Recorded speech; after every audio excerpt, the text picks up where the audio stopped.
नमस्कार दोस्तों, आप सभी लोगों का 24 स्टडी वाला चैनल पर स्वागत है। आज मैं आप लोगों को बीपीएससी TRE 4 और 5 के सामान्य अध्ययन को पढ़ाऊंगी। इसमें कुल आपके 1310 प्रश्न दिए हुए हैं जो प्रीवियस ईयर में आए हैं और ये कक्षा 1 से लेके 12 तक के सभी विद्यार्थियों के लिए आवश्यक है। इसका सिलेबस देख लेते हैं। सिलेबस में है इतिहास और इतिहास में है प्राचीन भारत का इतिहास, मध्यकालीन इतिहास, आधुनिक भारत का इतिहास। भूगोल में है भारत का भूगोल, विश्व का भूगोल, जनसंख्या, नगरीकरण, पर्यावरण एवं पारिस्थितिकी, भारतीय संविधान एवं राज्य व्यवस्था, भारतीय अर्थव्यवस्था, विज्ञान के बाद है विज्ञान और प्रौद्योगिकी, प्रादेशिक सामान्य ज्ञान, विविध, सामान्य, गणित एवं तर्क शक्ति। आगे चलते हैं हम। सबसे पहले शुरू करते हैं इतिहास।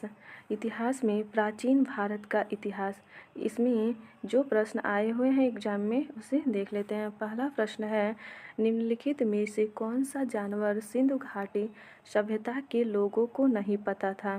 तो इसमें आयोग ने बी आंसर माना है। इसकी व्याख्या देख लेते हैं। सिंधु घाटी सभ्यता के लोगों को बैल, घोड़ा, हाथी आदि पशुओं के बारे में जानकारी थी। जहाँ तक घोड़े का प्रश्न है, प्रारंभ में ऐसा माना जाता है कि सैकड़ों लोग घोड़े से परिचित नहीं थे, किंतु लोथल, सुरकोटदा, कालीबंगन आदि स्थलों से घोड़े की मृण मूर्तियों, हड्डियां, जबड़े आदि के अवशेष मिल जाने के पश्चात अब यह निश्चित हो गया है कि इस पशु से भी सैकड़ों लोग परिचित थे। बिहार लोक सेवा आयोग ने इसका उत्तर बी माना है। अगला है वैदिक सभ्यता। प्रश्न है, प्रारंभिक वैदिक काल के दौरान कौन सा शहर प्राचीन मगध साम्राज्य की राजधानी के रूप में कार्य करता था? तो यह हो जाएगा राजगृह। प्रारंभिक वैदिक काल के दौरान राजगृह शहर प्राचीन मगध साम्राज्य की राजधानी के रूप में कार्य करता था। मगध साम्राज्य में आधुनिक पटना, गया तथा शाहाबाद का कुछ हिस्सा पड़ता था। बिंबिसार 544 ईसा पूर्व से 492 ईसा पूर्व और अजातशत्रु 492 ईसा पूर्व से 460 ईसा पूर्व के समय इसकी राजधानी राजगीर या राजगृह थी, किंतु उदयन 460 ईसा पूर्व से 444 ईसा पूर्व उदयन ने राजगृह से अपनी राजधानी पाटलिपुत्र या कुसुमपुर स्थानांतरित की।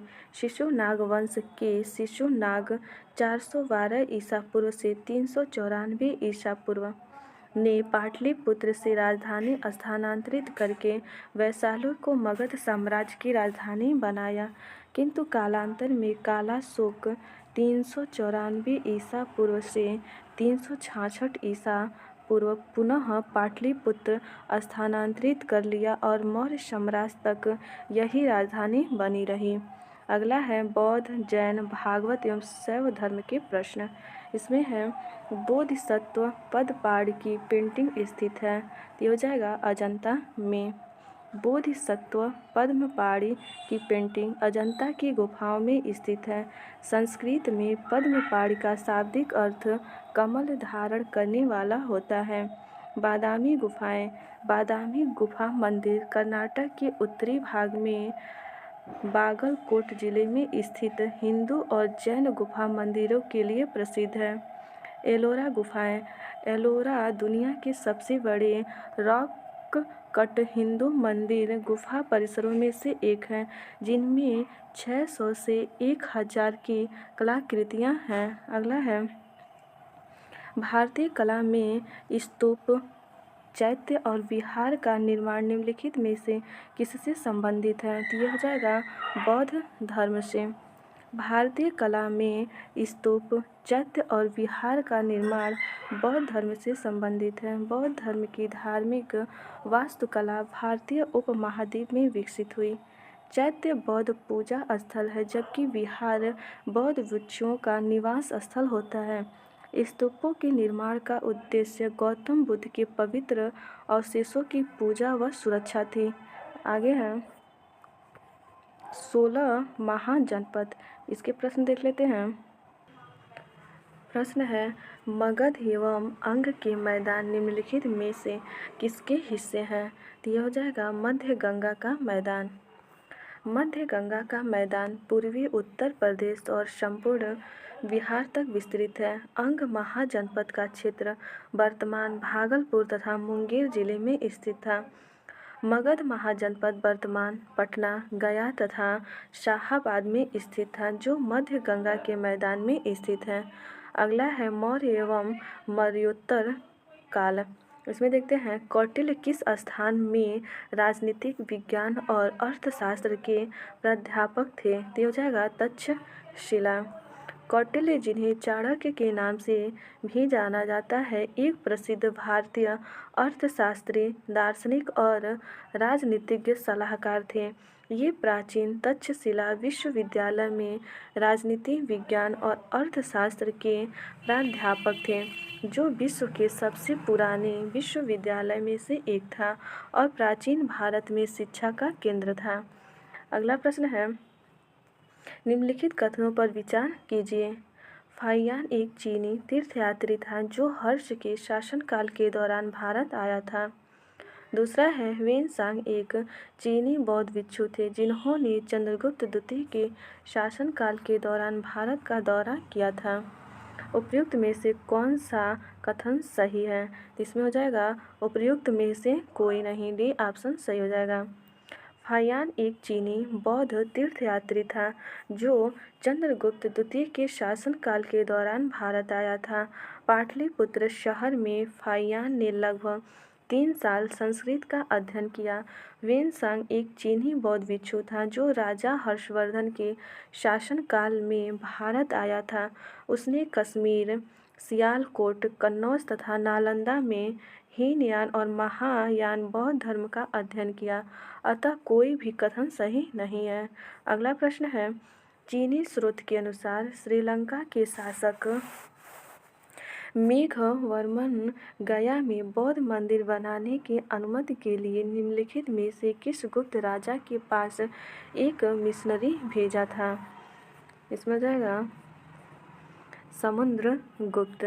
चीनी स्रोत के अनुसार श्रीलंका के शासक मेघवर्मन ने गया बौद्ध मंदिर बनाने की अनुमति के लिए गुप्त शासक समुद्रगुप्त के पास एक मिशनरी भेजा। अगला प्रश्न है प्राचीन भारतीय धातुकर्म का आश्चर्य लौह स्तंभ स्थित है, तो ये दिल्ली में स्थित है। प्राचीन भारतीय धातुकर्म का आश्चर्य लौह स्तंभ दिल्ली के मेहरौली में स्थित है। इसका निर्माण संभवतः चंद्रगुप्त विक्रमादित्य ने कराया था। गुप्त काल में लौह निर्मित इस स्तंभ में आज तक जंग नहीं लगी, जो उसकी उत्कृष्ट निर्माण कार्य को प्रदर्शित करता है। अगला है खीर भवानी मेला आयोजित किया जाता है, तो खीर भवानी मेला जम्मू कश्मीर में आयोजित किया जाता है। खीर भवानी मेला प्रतिवर्ष ज्येष्ठ अष्टमी को जम्मू कश्मीर में मनाया जाता है। यह कश्मीरी हिंदुओं के सबसे प्रमुख धार्मिक उत्सवों में से एक है। जम्मू कश्मीर के प्रमुख मेले झीरी मेला, पूरमंडल मेला, चैत्री चौदस, बहु मेला और लोहड़ी जैसे प्रमुख मेले व त्यौहार हैं। राजनीति की प्रारंभिक पुस्तक नीतिसार किसके द्वारा लिखी गई है? तो नीतिसार ये कामंदक के द्वारा लिखी गई है। राजनीति की प्रारंभिक पुस्तक नीतिसार के लेखक कामंदक हैं। यह पुस्तक कौटिल्य के अर्थशास्त्र पर आधारित है। इसमें प्राचीन भारत की राजनीति, कूटनीति और राजकीय परिदृश्य का वर्णन किया गया है। यह पुस्तक गुप्त काल में लिखी गई थी। अगला प्रश्न है सूची 1 को सूची 2 से सुलेमित कीजिए। तो चरक का हो जाएगा चिकित्सा। ब्रह्मगुप्त, तो ब्रह्मगुप्त का हो जाएगा गणित। वराह मिहिर का हो जाएगा ज्योतिष, और विशाख दत्त ये है नाटककार। आगे है ऐतिहासिक दक्षिणापथ नामक क्षेत्र का विस्तार है। इसमें हो जाएगा विंध्याचल पर्वत श्रेणी से कृष्णा नदी के मध्य। ऐतिहासिक दक्षिणापथ नामक क्षेत्र का विस्तार विंध्याचल पर्वत श्रेणी से कृष्णा नदी के मध्य तक है। दक्षिणापथ का तात्पर्य दक्षिण की ओर जाने वाला मार्ग है। मध्यकालीन इतिहास के प्रश्न देखते हैं। इसमें पहला प्रश्न है, इनमें से किसने भारत में फारसी त्योहार नौरोज की शुरुआत की? तो हो जाएगा बलबन। बलबन पहला सुल्तान था जिसने भारत में फारसी त्योहार नौरोज की शुरुआत की। बलबन फारसी संस्कृति और परंपराओं के प्रति अपने प्रेम के लिए जाना जाता था। उसने अपने दरबार में गैर इस्लामी प्रथा सिजदा और पाबोस को शुरू किया। मोहम्मद बिन तुगलक के शासनकाल में भारत आए प्रसिद्ध मुस्लिम खोजकर्ता इब्न बतूता किस देश के थे? तो हो जाएगा मोरक्को। संतलनकालीन तुगलक वंशी शासक मोहम्मद बिन तुगलक के शासनकाल में आए प्रसिद्ध खोजकर्ता एवं यात्री इब्न बतूता अफ्रीका के मोरक्को का निवासी था। वह मध्य एशिया के मार्ग से होते हुए भारत के सिंध प्रांत में वर्ष 1333 में पहुंचा। मोहम्मद बिन तुगलक 1325 से 1351 ईस्वी तक ने इब्न बतूता को दिल्ली का काजी यानी जज नियुक्त किया।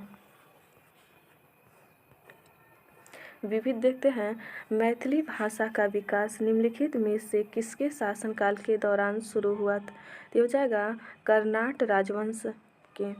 डॉक्टर राम प्रकाश शर्मा ने मैथिली के विकास की सबसे अच्छी अवधि 1206 से 1526 ईस्वी बताया है। इसी काल में ज्योतिश्वर और विद्यापति द्वारा मैथिली भाषा में सर्वश्रेष्ठ रचनाएं की गई थी। इस दौरान मिथिला क्षेत्र में कर्नाट वंश या सिमराव वंश 1097 ईस्वी से 1325 ईस्वी का शासन था। अगला प्रश्न है, नागपंथियों, सिद्धों और योगियों ने भक्ति धर्म को किस क्षेत्र में लोकप्रिय बनाया? तो हो जाएगा उत्तर भारत। नागपंथियों, सिद्धों और योगियों ने भक्ति धर्म को उत्तर भारत में लोकप्रिय बनाया। नागपंथी, सिद्ध और योगी दुनिया के त्याग में विश्वास करते थे। उन्होंने पारंपरिक धर्म और सामाजिक व्यवस्था के अनुष्ठान और अन्य पहलुओं की आलोचना की। उनके अनुसार निराकार परमात्मा का ध्यान तथा उनके साथ एक हो जाने का एहसास मुक्ति का मार्ग है। अगला प्रश्न है, फुतुहात ए आलमगीरी किसके द्वारा लिखी गई थी? किसके द्वारा लिखी गई थी? तो ये हो जाएगा ईश्वर नागर। इसका नाम है ईश्वरदास नागर। किसके द्वारा? ईश्वरदास नागर। फुतुहात ए आलमगीरी ईश्वरदास नागर द्वारा लिखी गई थी। इसमें 1698 ईस्वी तक के औरंगजेब के शासनकाल की कुछ महत्वपूर्ण घटनाएं शामिल हैं। निम्नलिखित में से किस बंदरगाह को मुगल काल के दौरान बाबुल मक्का यानी मक्का का द्वार कहा जाता था? तो हो जाएगा सूरत। सूरत बंदरगाह को मुगल काल के दौरान बाबुल मक्का यानी मक्का का द्वार कहा जाता था, क्योंकि मक्का की तीर्थ यात्रा सूरत से शुरू होती थी। सूरत गुजरात का प्रमुख शहर है। यह अपने वस्त्रों के लिए जाना जाता है। मध्यकाल के दौरान यह एक महत्वपूर्ण बंदरगाह था। इसे पश्चिमी एशिया के प्रवेश द्वार के रूप में भी जाना जाता है। अगला प्रश्न है, निम्नलिखित कथनों पर विचार कीजिए। भारत में बाबर के आगमन के कारण। पहला दिया हुआ है, उपमहाद्वीप में बारूद का आगमन हुआ।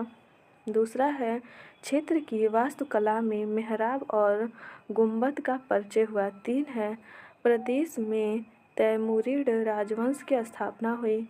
4 है, युद्ध में तोपों की शुरुआत हुई। इसमें सही हो जाएगा 3 और 4, सी ऑप्शन सही हो जाएगा। बाबर के आगमन के कारण भारत में तैमूर वंश की स्थापना हुई एवं युद्ध में तोपों की शुरुआत हुई। क्षेत्र की वास्तुकला में मेहराब और गुंबद दिल्ली सल्तनत की स्थापना के पश्चात प्रारंभ हुआ। बाबर का जन्म 14 फरवरी 1483 ईस्वी को मध्य एशिया के फरगना नामक स्थान पर हुआ था। बाबर ने काबुल पर अधिकार करने के बाद भारत पर 4 आरंभिक आक्रमण किए। अगला प्रश्न है, अष्टप्रधान मंत्री परिषद थी, तो ये था मराठा प्रशासन में। मराठा प्रशासन में शिवाजी की सहायता और परामर्श के लिए 8 मंत्रियों की एक परिषद थी। इसे अष्टप्रधान परिषद कहा जाता था। अष्टप्रधान परिषद का प्रत्येक मंत्री अपने विभाग का प्रमुख था। वह शिवाजी द्वारा नियुक्त होता एवं अपने कार्यों के लिए वह शिवाजी के प्रति उत्तरदायी था। ये मंत्री शिवाजी के उच्च सचिव के समान थे, लेकिन शिवाजी मंत्रियों से परामर्श लेने के लिए बाध्य नहीं थे।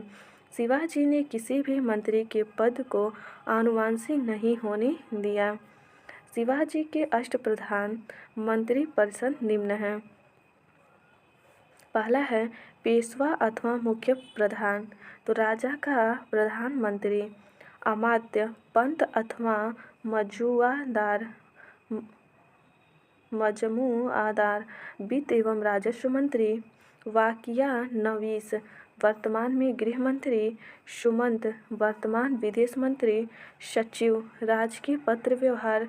सेनापति, न्यायाधीश मुख्य न्यायाधीश हैं। और पंडित राव, यह धार्मिक कार्यों के लिए। अब देखते हैं आधुनिक भारत का इतिहास। इसमें पहला प्रश्न दिया हुआ है, बक्सर की लड़ाई के बाद किस संधि पर हस्ताक्षर किए गए थे? तो हो जाएगा इलाहाबाद संधि। बक्सर की लड़ाई के बाद रॉबर्ट क्लाइव ने मुगल सम्राट शाह आलम द्वितीय तथा अवध के नवाब शुजाउद्दौला के साथ इलाहाबाद की संधि 1965 की, जिसके अंतर्गत मुगल सम्राट ने बंगाल को अंग्रेजों को दे दिया। क्लाइव को बंगाल का पहला गवर्नर बनाया गया। मुगल सम्राट ने 26 लाख रुपए वार्षिक भुगतान के बदले ईस्ट इंडिया कंपनी को बंगाल, बिहार और उड़ीसा की दीवानी दे दी। डच ईस्ट इंडिया कंपनी ने किस वर्ष पटना में अपना कारखाना स्थापित किया? तो यह हो जाएगा 1632 में। डच ईस्ट इंडिया कंपनी ने वर्ष 1632 में पटना में अपना कारखाना स्थापित किया, जो अब पटना कलेक्ट्रेट के रूप में जाना जाता है। पुर्तगाली बिहार में प्रवेश करने वाले पहले यूरोपीय थे। पुर्तगाली मुख्य रूप से मसालों और कपड़ों का व्यापार करते थे। अगला प्रश्न है, इनमें से कौन सा इंग्लैंड में भारत के अनाधिकारिक दूत बने? तो इसमें हो जाएगा दादा भाई नौरोजी। इंग्लैंड में भारत का अनाधिकारी दूत दादा भाई नौरोजी माने जाते हैं। 1866 ईस्वी में ईस्ट इंडिया एसोसिएशन की स्थापना कर दादा भाई नौरोजी ने ब्रिटिश जनता और संसद को भारतीय विषयों से अवगत कराया तथा भारतीयों के पक्ष में इंग्लैंड में जन समर्थन तैयार किया। इसलिए वे भारत के दूत कहे जाते थे।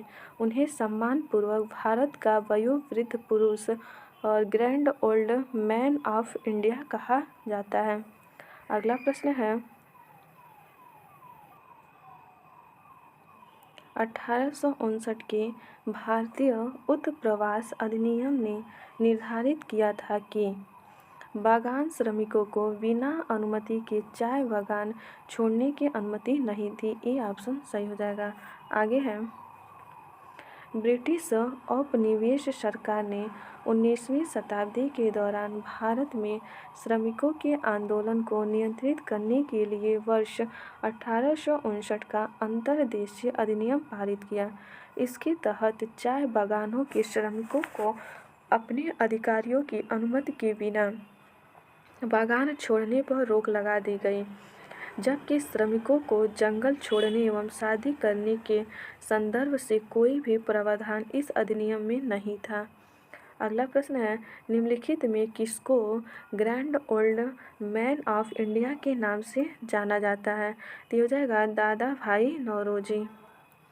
दादा भाई नौरोजी को grand old man of India कहा जाता है। 1887 में इन्होंने इंग्लैंड में भारतीय सुधार समिति की स्थापना की। ये ब्रिटिश हाउस ऑफ कॉमन्स का चुनाव लड़ने वाले पहले भारतीय थे। इन्होंने लिबरल पार्टी के उम्मीदवार के रूप में फिल्सबरी से 1892 में चुनाव जीता। दादा भाई नौरोजी ने धन के निष्कासन सिद्धांत का वर्णन अपनी पुस्तक poverty and un British rule in India में किया। निम्नलिखित में से किस ब्रिटिश शासन के दौरान भारतवर्ष के अंतर्गत निर्वनीकरण का कौन सा मुख्य कारण था? इसमें हो जाएगा उपयुक्त में एक से अधिक। व्याख्या देख लेते हैं। ब्रिटिश शासन के दौरान भारत में निर्वनीकरण का मुख्य कारण विस्तारित खेती की मांग को पूरा करने के लिए भूमि को उन्नत करना था। साथ ही रेलवे का विकास, चाय बागान का विकास भी इसके अन्य कारण थे, जिनके कारण वनों की कटाई की गई। अगला प्रश्न है, 1857 के विद्रोह के मध्य नाना साहेब ने अपने आप को मुगल सम्राट का क्या घोषित किया? उन्होंने घोषित किया था नाइब। आगे है इसमें 4 जुलाई 1857 को जब कानपुर से अंग्रेजों ने प्रस्थान किया तो नाना साहब ने पूर्ण स्वतंत्रता की घोषणा की तथा पेशवा की उपाधि धारण की। इस दौरान उन्होंने मुगल सम्राट बहादुर शाह जफर को भारत का बादशाह स्वीकार करते हुए स्वयं को उनका नायब घोषित किया। अगला प्रश्न है, निम्नलिखित में से किस तिथि को रानी विक्टोरिया की उद्घोषणा जारी हुई? तो हो जाएगा 1 नवंबर 1858। 1 नवंबर 1858 में इलाहाबाद में आयोजित दरबार में लॉर्ड कैनिंग ने महारानी विक्टोरिया की उद्घोषणा को पढ़ा। उद्घोषणा में भारत में कंपनी का शासन समाप्त कर भारत का शासन सीधे क्राउन के अधीन कर दिया गया। भारत सचिव के पद का प्रावधान किया गया तथा उनकी सहायता के लिए 15 सदस्यीय इंडिया काउंसिल की स्थापना की गई। 8 सदस्य ब्रिटिश सरकार द्वारा एवं 7 सदस्य कोर्ट ऑफ डायरेक्टर्स द्वारा नियुक्त। अगला है, निम्नलिखित में से किसने रानी लक्ष्मीबाई को ग्वालियर पर अधिकार करने में सहायता की? ये हो जाएगा अफगान। रानी लक्ष्मीबाई को ग्वालियर पर अधिकार करने में अफगानों ने सहायता की थी। 1857 की क्रांति में महारानी लक्ष्मीबाई ने फिरंगियों से लोहा लेने के लिए बांदा नवाब अली बहादुर द्वितीय को, जिन्हें वे अपना भाई मानती थीं, को पत्र के साथ राखी भेजकर उनकी लाज रखने को कहा था। बांदा नवाब 10,000 सैनिकों के साथ झांसी लड़ने पहुंच गए थे। अगला है, 1857 के विद्रोह को किसके द्वारा पहली बार प्रथम भारतीय स्वतंत्रता संग्राम के रूप में वर्णित किया गया है? तो हो जाएगा वीडी सावरकर। 1857 के विद्रोह को वीडी सावरकर द्वारा पहली बार प्रथम भारतीय स्वतंत्रता संग्राम के रूप में वर्णित किया गया था। उन्होंने अपनी पुस्तक the Indian war of independence 1857 में लिखा है कि 1857 का भारतीय विद्रोह ब्रिटिश औपनिवेशिक नियंत्रण के लिए व्यापक प्रतिरोध की पहली अभिव्यक्ति थी। अगला प्रश्न है, 1857 के विद्रोह की विफलता की निम्नलिखित में से कौन से कारण थे? तो पहला दिया है अंग्रेजों की सैन्य श्रेष्ठता, दूसरा है विद्रोहियों के पास कोई एकीकृत कार्यक्रम एवं विचारधारा नहीं थी, 3 है समाज के सभी वर्गों से समर्थन का अभाव था। इसमें सही हो जाएगा उपयुक्त सभी, सी ऑप्शन सही हो जाएंगे।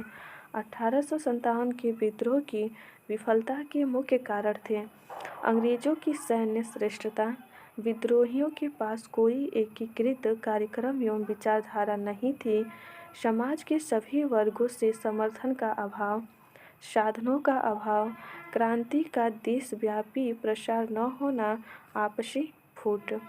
अगला है, किस अंग्रेज सैन्य अधिकारी ने झांसी की रानी को यह कहते हुए श्रद्धांजलि दी थी कि यहाँ वह औरत सोई हुई है जो विद्रोहियों में एकमात्र मर्द थी? तो हो जाएगा ह्यूरोज। अंग्रेज सैन्य अधिकारी ह्यूरोज ने झांसी की रानी लक्ष्मीबाई को यह कहते हुए श्रद्धांजलि दी थी कि यहाँ वह औरत सोई हुई है जो विद्रोहियों में एकमात्र मर्द थी।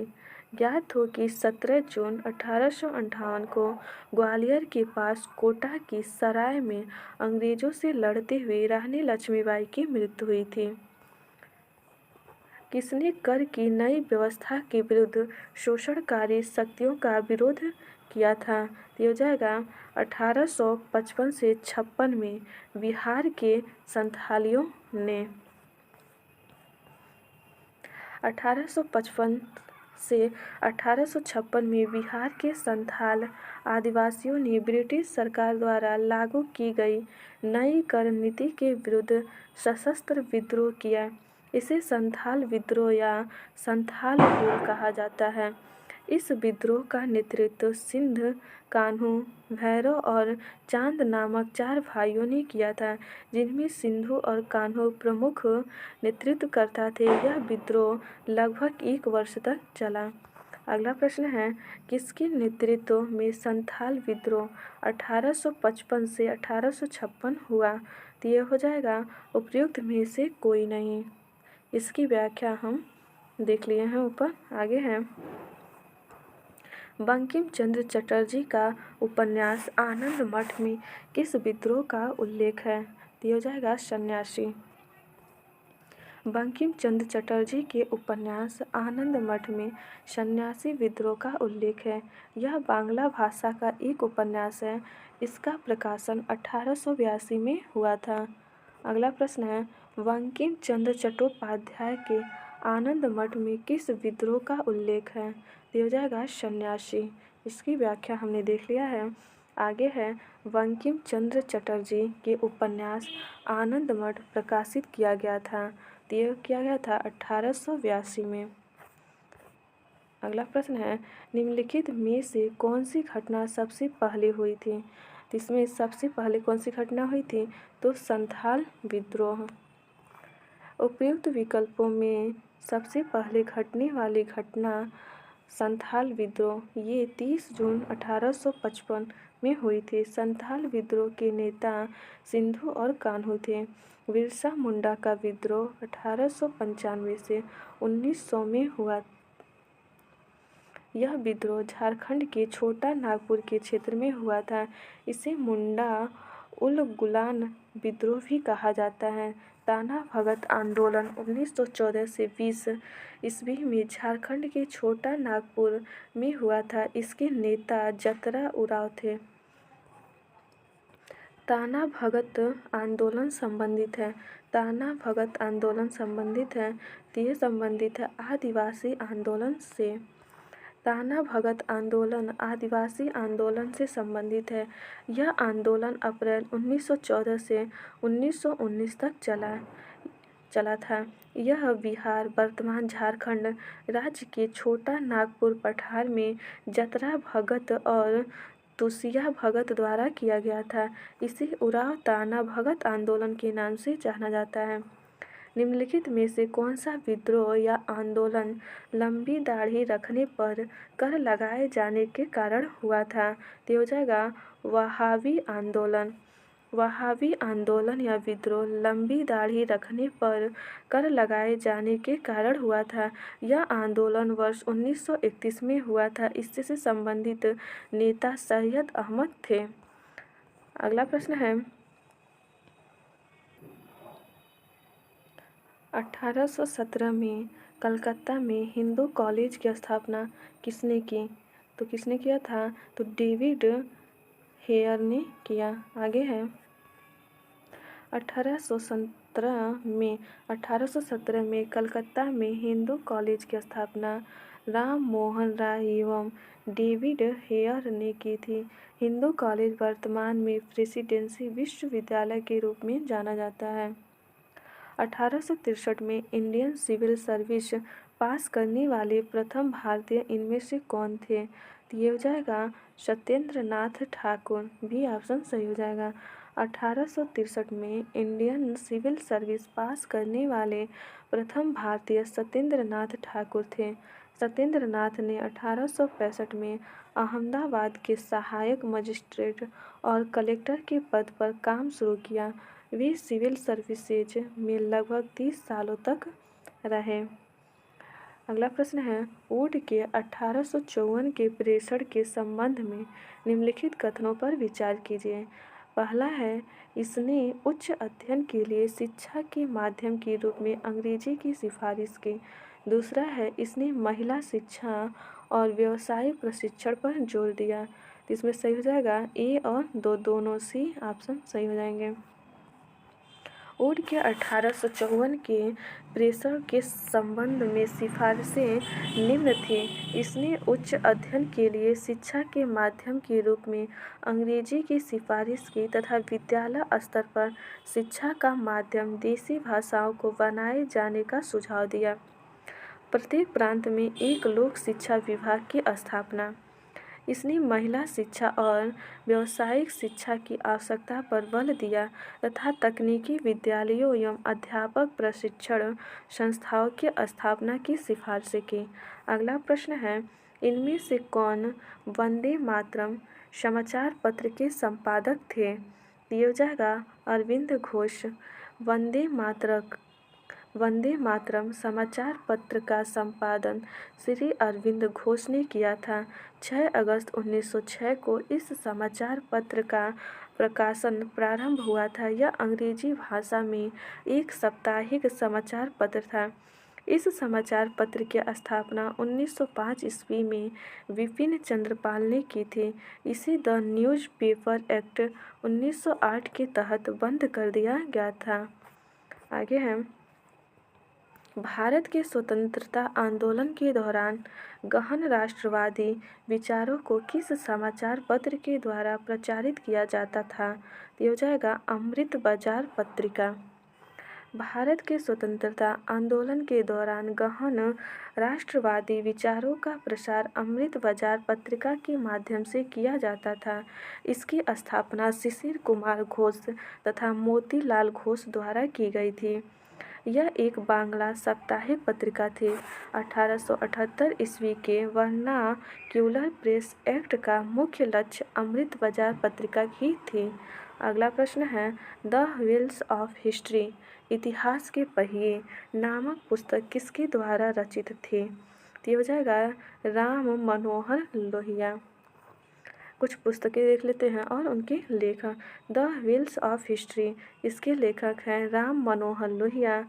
गीता रहस्य, इसके लेखक हैं लोकमान्य बाल Gangadhar Tilak. Prison diary 1975, prison diary और 1975, इसके लेखक हैं जयप्रकाश नारायण। अगला प्रश्न है, अबुल कलाम आज़ाद के द्वारा किस पत्रिका को संपादित किया गया था? इसमें सही हो जाएगा अल हिलाल। कुछ पत्रिका और संपादक भी देख लेते हैं। अल हिलाल, इसके संपादक है अबुल कलाम।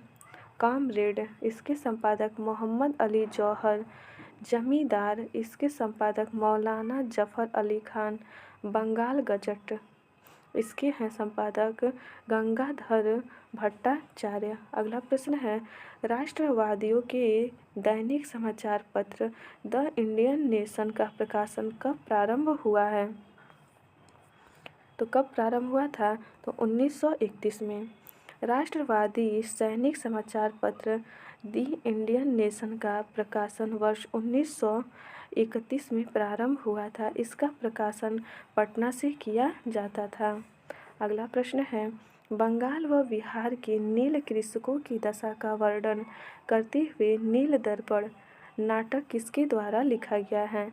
तो नील दर्पण नाटक लिखा गया है दीनबंधु मित्र के द्वारा। नील दर्पण दीनबंधु मित्र की रचना है। प्रख्यात बांग्ला नाटककार दीनबंधु मित्र द्वारा रचित नील दर्पण वर्ष 1860 में प्रकाशित हुई थी। इसमें नील आंदोलन का विस्तृत वर्णन मिलता है। अगला प्रश्न है, इंडिया डिवाइडेड पुस्तक किसने लिखी है? तो इंडिया डिवाइडेड पुस्तक राजेंद्र प्रसाद ने लिखी है। इंडिया डिवाइडेड भारत के प्रथम राष्ट्रपति डॉक्टर राजेंद्र प्रसाद द्वारा लिखी गई है, जबकि द डिस्कवरी ऑफ इंडिया पुस्तक पंडित जवाहरलाल नेहरू द्वारा लिखी गई है। अगला प्रश्न है, यंग इंडिया पत्रिका का संपादन किसने किया? तो ये किए थे महात्मा गांधी ने। बी ऑप्शन सही हो जाएगा। यंग इंडिया पत्रिका का संपादन महात्मा गांधी ने किया था। साप्ताहिक पत्रिका यंग इंडिया का प्रयोग महात्मा गांधी द्वारा अपनी विचारधारा, सत्याग्रह और अहिंसा के प्रचार के लिए किया गया था। अगला प्रश्न है, हुंकार हिंदी साप्ताहिक पत्रिका के प्रकाशन से कौन संबंधित थे? तो ये हो जाएगा उपयुक्त में एक से अधिक। व्याख्या देखते हैं। वर्ष 1940 में हुंकार नामक साप्ताहिक पत्रिका के प्रकाशन से यमुना काजी, राहुल सांकृत्यायन और स्वामी सहजानंद सरस्वती संबंधित थे। राहुल सांकृत्यायन इसके संपादक थे। स्वामी सहजानंद सरस्वती इस पत्रिका के प्रमुख व प्रकाशक थे। पाकिस्तान और दी पार्टीशन ऑफ इंडिया किसने लिखा है? ये लिखा है डॉक्टर भीमराव रामजी अम्बेडकर। पाकिस्तान और दी पार्टीशन ऑफ इंडिया पुस्तक के लेखक है डॉक्टर भीमराव अम्बेडकर। भीमराव अम्बेडकर द्वारा लिखित पुस्तक 1947 में भारत के विभाजन से पहले की घटनाओं का एक व्यवहारिक विश्लेषण प्रस्तुत करती है। अगला प्रश्न है, वर्नाक्यूलर प्रेस एक्ट के बारे में निम्नलिखित में से कौन सा कथन सही है? पहला है, इसे लॉर्ड लिटन द्वारा अधिनियमित किया गया था। दूसरा है, इसे गैंगिक अधिनियम के रूप में जाना जाने लगा। तीसरा है, इस अधिनियम को लॉर्ड रिपन ने निरस्त कर दिया था। नीचे दिए गए कूट प्रयोग सही उत्तर चुनिए। तो इसमें हो जाएगा डी ऑप्शन सही हो जाएगा। 1, 2 और 3 तीनों सही है। वर्नाक्यूलर प्रेस एक्ट 1878 में लॉर्ड लिटन द्वारा अधिनियमित किया गया था। इसे गैंगिक अधिनियम के रूप में जाना जाता है क्योंकि यह अंग्रेजी और अन्य भाषाओं के अखबारों के बीच भेदभाव करता था। इस अधिनियम को लॉर्ड रिपन ने वर्ष 1882 में रद्द कर दिया। इस कानून का लक्ष्य स्थानीय प्रेस को नियंत्रित और विनियमित तथा गैर अंग्रेजी समाचार पत्रों को नियंत्रित करना था। अगला है, biography of Kunwar Singh and Amar Singh के लेखक कौन हैं? तो ये हो जाएगा Kali Kinkar Dutt. Biography of Kunwar Singh and Amar Singh के लेखक काली किंकर दत्त हैं। इसका प्रकाशन 1957 में KP Jaiswal research institute Patna द्वारा किया गया था। कुंवर सिंह जगदीशपुर के परमार राजपूत के परिवार से थे, जो वर्तमान में बिहार के भोजपुर जिले का एक हिस्सा है। वीर कुंवर सिंह तथा इसके भाई अमर सिंह ने वर्ष 1857 के विद्रोह का नेतृत्व किया था। इनमें से कौन न्यू इंडिया समाचार पत्र से संबंधित था या थी? कौन थी? तो ये हो जाएगा एनी बेसेंट। न्यू इंडिया समाचार पत्र एनी बेसेंट द्वारा प्रकाशित दैनिक समाचार पत्र था, जिसकी स्थापना होम रूल लीग एवं भारतीय स्वतंत्रता संग्राम से संबंधित समाचार फैलाने तथा संबंधित मुद्दों को उजागर करने के लिए किया गया था। ध्यातव्य है कि कॉमनवेल्थ पत्रिका का संपादन तथा वर्ष 1916 में मद्रास में all India home rule league की स्थापना एनी बेसेंट के द्वारा की गई थी। पुस्तक the beautiful tree, indigenous Indian education in the 18th century किसने लिखी है? तो ये लिखी है धर्मपाल ने। The beautiful tree, indigenous Indian education in the 18th century पुस्तक को धर्मपाल ने लिखा है। धर्मपाल भारत के एक महान गांधीवादी विचारक, इतिहासकार और राजनीतिक दार्शनिक थे। धर्मपाल का जन्म वर्ष 1922 में उत्तर प्रदेश के मुजफ्फर जिले के कांधला में हुआ था। अगला प्रश्न है, मॉन्टेस्क्यू ने सरकार के अंतर्गत विधायिका, कार्यपालिका और न्यायपालिका के मध्य शक्तियों का विभाजन निम्नलिखित में से अपनी किस पुस्तक में प्रस्तावित किया था? तो हो जाएगा the spirit of the laws. France के दार्शनिक मॉन्टेस्क्यू द्वारा लिखित पुस्तक the spirit of the laws राजनीतिक सिद्धांत पर आधारित एक पुस्तक है। यह पुस्तक सरकार के सिद्धांत और संरचना का एक विस्तृत ग्रंथ है। इस पुस्तक में मॉन्टेस्क्यू ने सरकार के अंतर्गत विधायिका, कार्यपालिका और न्यायपालिका के मध्य शक्तियों का विभाजन प्रस्तावित किया है। उपर्युक्त अन्य पुस्तकें भी मॉन्टेस्क्यू द्वारा लिखी गई हैं। अगला है, Mahatma Gandhi and Bihar some reminiscences पुस्तक के लेखक कौन थे? तो हो जाएगा doctor Rajendra Prasad. Mahatma Gandhi and Bihar some reminiscences पुस्तक भारत के प्रथम राष्ट्रपति डॉक्टर राजेंद्र प्रसाद ने लिखी है। उनके द्वारा लिखी गई कुछ अन्य पुस्तकें हैं बापू के कदमों में बाबू, इंडिया डिवाइडेड और एक है सत्याग्रह एट चंपारण आदि। आगे है, निम्नलिखित युग्मों में से कौन सा सुलेमित नहीं है? तो कौन सा नहीं है? उपर्युक्त में से एक से अधिक। एडवोकेट ऑफ इंडिया के लेखक दुर्गादास बसु हैं। इंडियन स्पेक्टेटर का संपादन VM मालावारी ने 20 वर्षों तक किया था। यंग इंडिया का संपादन गांधी जी ने किया था। अगला प्रश्न है, निम्नलिखित कथनों में से कौन सा सही है?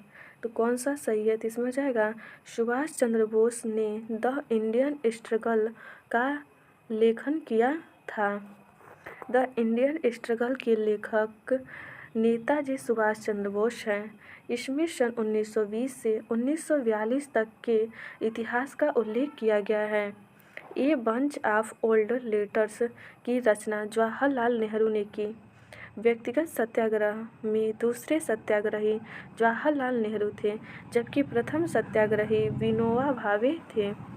अगला प्रश्न है, ब्रह्म समाज का प्रभाव मुख्यतः सीमित था।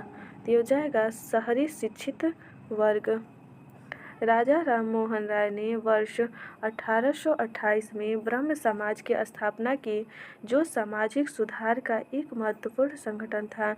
इसका प्रभाव मुख्यतः शहरी शिक्षित वर्ग तक सीमित था। राष्ट्रवाद को आध्यात्मिक दिशा किसके द्वारा लोकप्रिय बनाया गया?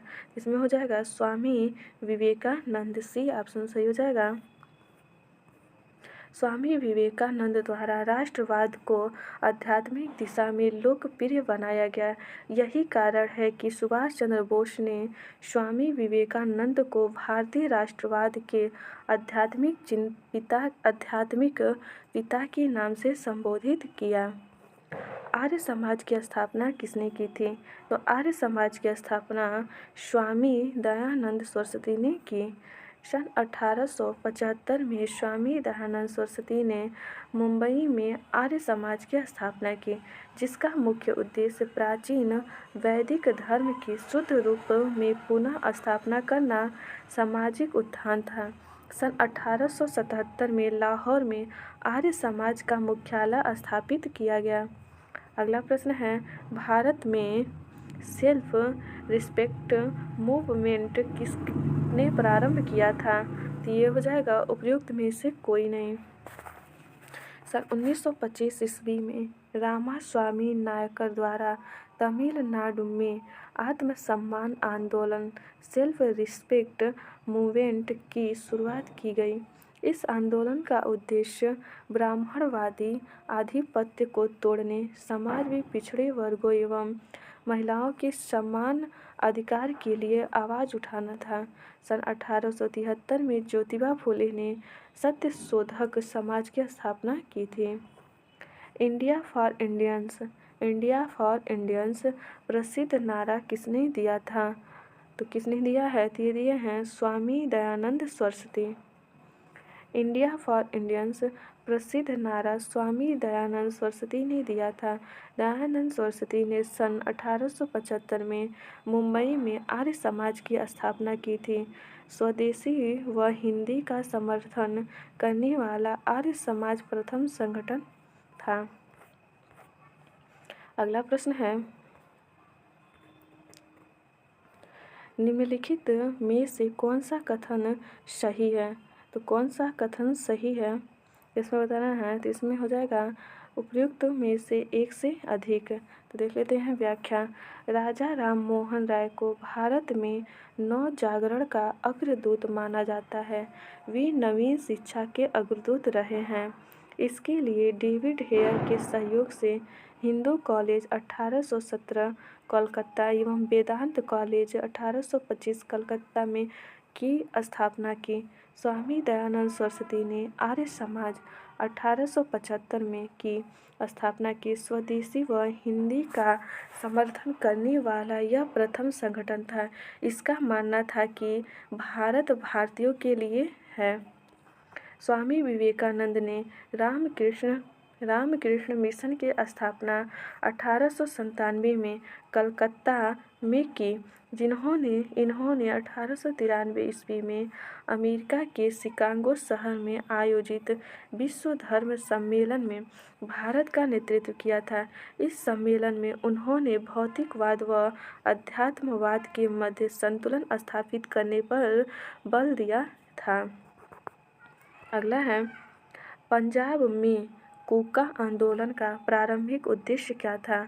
तो कूका आंदोलन का प्रारंभिक उद्देश्य था कि सिख धर्म को परिष्कृत करना।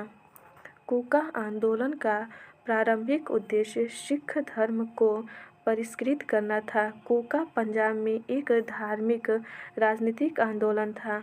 कूका मुख्य रूप से सिख धर्म का हिस्सा नहीं थे। लोगों को एकजुट करने के लिए सतगुरु राम सिंह जी ने 12 अप्रैल 1872 को कूका आंदोलन शुरू किया। अगला है, नव भारत का पैगंबर कौन कहलाता है? तो हो जाएगा राजा राम मोहन राय। राजा राम मोहन राय को नव भारत का पैगंबर कहा जाता है, क्योंकि यह भारतीयों में राजनीतिक चेतना उत्पन्न करने वाले पहले व्यक्ति थे। इन उद्देश्यों की पूर्ति करने के लिए 1828 में इन्होंने ब्रह्म समाज तथा उनके अनुयायियों द्वारा 1836 ईस्वी में बंग भाषा प्रकाशक सभा नामक संस्थाओं की स्थापना की थी, जो धार्मिक, नैतिक, सामाजिक एवं राजनीतिक प्रश्नों पर वाद विवाद करती थी। किस समाज सुधारक को लोकहितवादी के नाम से जाना जाता है? लोकहितवादी के नाम से जाना जाता है G.H. देशमुख को। सी ऑप्शन सही हो जाएगा। गोपाल हरि देशमुख को लोकहितवादी के नाम से जाना जाता है। गोपाल हरि देशमुख महाराष्ट्र के एक समाज सुधारक और तर्कवादी थे। इन्होंने ब्रिटिश राज के तहत न्यायाधीश का पद संभाला था। अगला प्रश्न है, किस वर्ष ऑल इंडिया वुमेन्स कॉन्फ्रेंस की स्थापना की गई? तो हो जाएगा 1927। अखिल भारतीय सम्मेलन की स्थापना 1927 ईस्वी में की गई थी। यह दिल्ली में स्थित एक गैर सरकारी संगठन है। इस सम्मेलन की शुरुआत महिलाओं में शिक्षा को बढ़ावा देने के लिए की गई थी। अगला है, 1918 में अहमदाबाद के मिल मालिकों और मजदूरों के मध्य विवाद में किसने हस्तक्षेप किया था? ये हो जाएगा महात्मा गांधी। सन 1918 में अहमदाबाद के मिल मालिकों और मजदूरों के मध्य विवाद में महात्मा गांधी ने हस्तक्षेप किया था तथा मिल मजदूरों के पक्ष में हड़ताल की। यहीं पर गांधी जी ने मजदूरों के पक्ष में पहली बार भूख हड़ताल की थी। निम्नलिखित में से किस आंदोलन में महात्मा गांधी ने भूख हड़ताल को हथियार के रूप में सर्वप्रथम प्रयोग किया था? तो हो जाएगा अहमदाबाद हड़ताल। इसकी व्याख्या देख लेते हैं। इसकी व्याख्या हमने ऊपर देख लिया था। अगला प्रश्न है, किसानों के हित में गांधी जी ने 1977 में चंपारण सत्याग्रह किसके सहयोग में किया था? तो हो जाएगा राजेंद्र प्रसाद।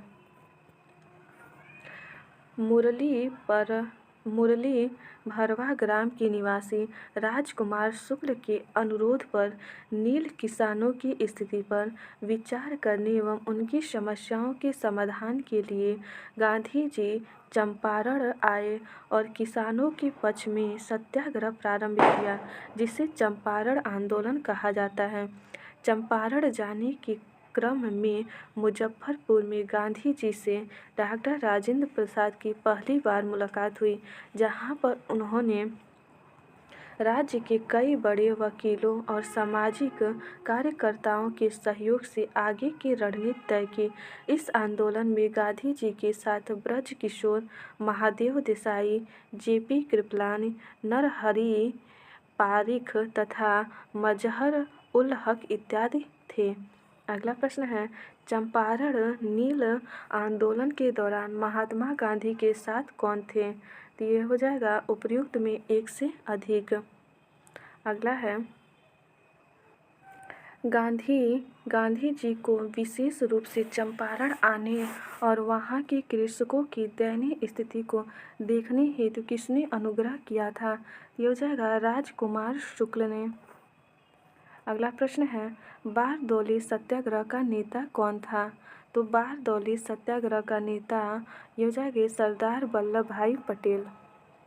बारदौली सत्याग्रह सरदार वल्लभ भाई पटेल के नेतृत्व में गुजरात के किसानों ने सरकार द्वारा की गई लगान वृद्धि के विरुद्ध किया गया अहिंसक आंदोलन था। इसी आंदोलन के दौरान गांधी जी ने बारदौली की महिलाओं की ओर से वल्लभ भाई पटेल को सरदार की उपाधि दी। अगला प्रश्न है, निम्नलिखित आंदोलनों में से किसका सरदार वल्लभ भाई पटेल द्वारा नेतृत्व किया गया और वह सफल रहा? तो ये हो जाएगा बारदौली सत्याग्रह, गुजरात। अगला प्रश्न है, ऑल इंडिया किसान सभा के पहले अधिवेशन में कौन अध्यक्ष थे? तो ये हो जाएगा सहजानंद सरस्वती। वर्ष 1936 में कांग्रेस के लखनऊ अधिवेशन में अखिल भारतीय किसान सभा का गठन किया गया, जिसके पहले अध्यक्ष सहजानंद सरस्वती थे। इस सभा ने एक किसान घोषणा पत्र जारी किया, जिसमें जमींदारी उन्मूलन और सभी किराएदारों के लिए अधिकारों की मांग की गई। अगला प्रश्न है, चंपारण आंदोलन के जन आंदोलन की प्रतिक्रिया में ब्रिटिश सरकार ने इस मुद्दे के समाधान के लिए कौन सा कदम उठाया है? ये हो जाएगा चंपारण कृषि समिति की स्थापना की। चंपारण आंदोलन के जन आंदोलन की प्रतिक्रिया में ब्रिटिश सरकार ने इस मुद्दे के समाधान के लिए चंपारण कृषि जांच समिति की स्थापना की थी। चंपारण कृषि जांच समिति के अध्यक्ष F.G. स्लाई थे। इसके सदस्य थे D.J. Read, Mahatma Gandhi, L.C. आदामी, राजा हरिहर प्रसाद, अनुग्रह नारायण सिंह और जी रैनी, जबकि M.E.L. टिन्नर सचिव थे। अगला है, 1918 के किस महीने में चंपारण कृषि कानून चंपारण एग्रेरियन एक्ट यूरोपीय नील बागान के स्वामी के विरुद्ध पारित किया गया था? किया जाएगा उपयुक्त में से कोई नहीं। अगला प्रश्न है, भारतीय किसानों के इतिहास में संगठित असहयोग का प्रथम उदाहरण कहाँ घटित हुआ? तो हो जाएगा बिहार एवं बंगाल। भारतीय किसानों के इतिहास में संगठित असहयोग प्रथम उदाहरण बिहार एवं बंगाल क्षेत्र में घटित हुआ नील विद्रोह 1859 से 62, पाबना आंदोलन 1870 से 80 इसमें प्रमुख थे। अगला प्रश्न है, सूची 1 को सूची 2 से मिलान करना है।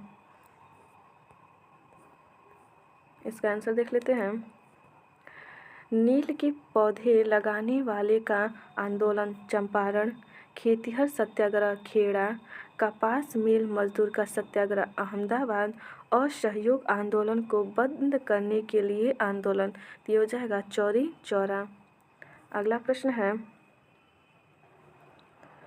1917 में चंपारण के दौरान भारत में गांधी जीवन पर पहले ज्ञात प्रयास के पीछे कौन था, तो ये हो जाएगा इरविन।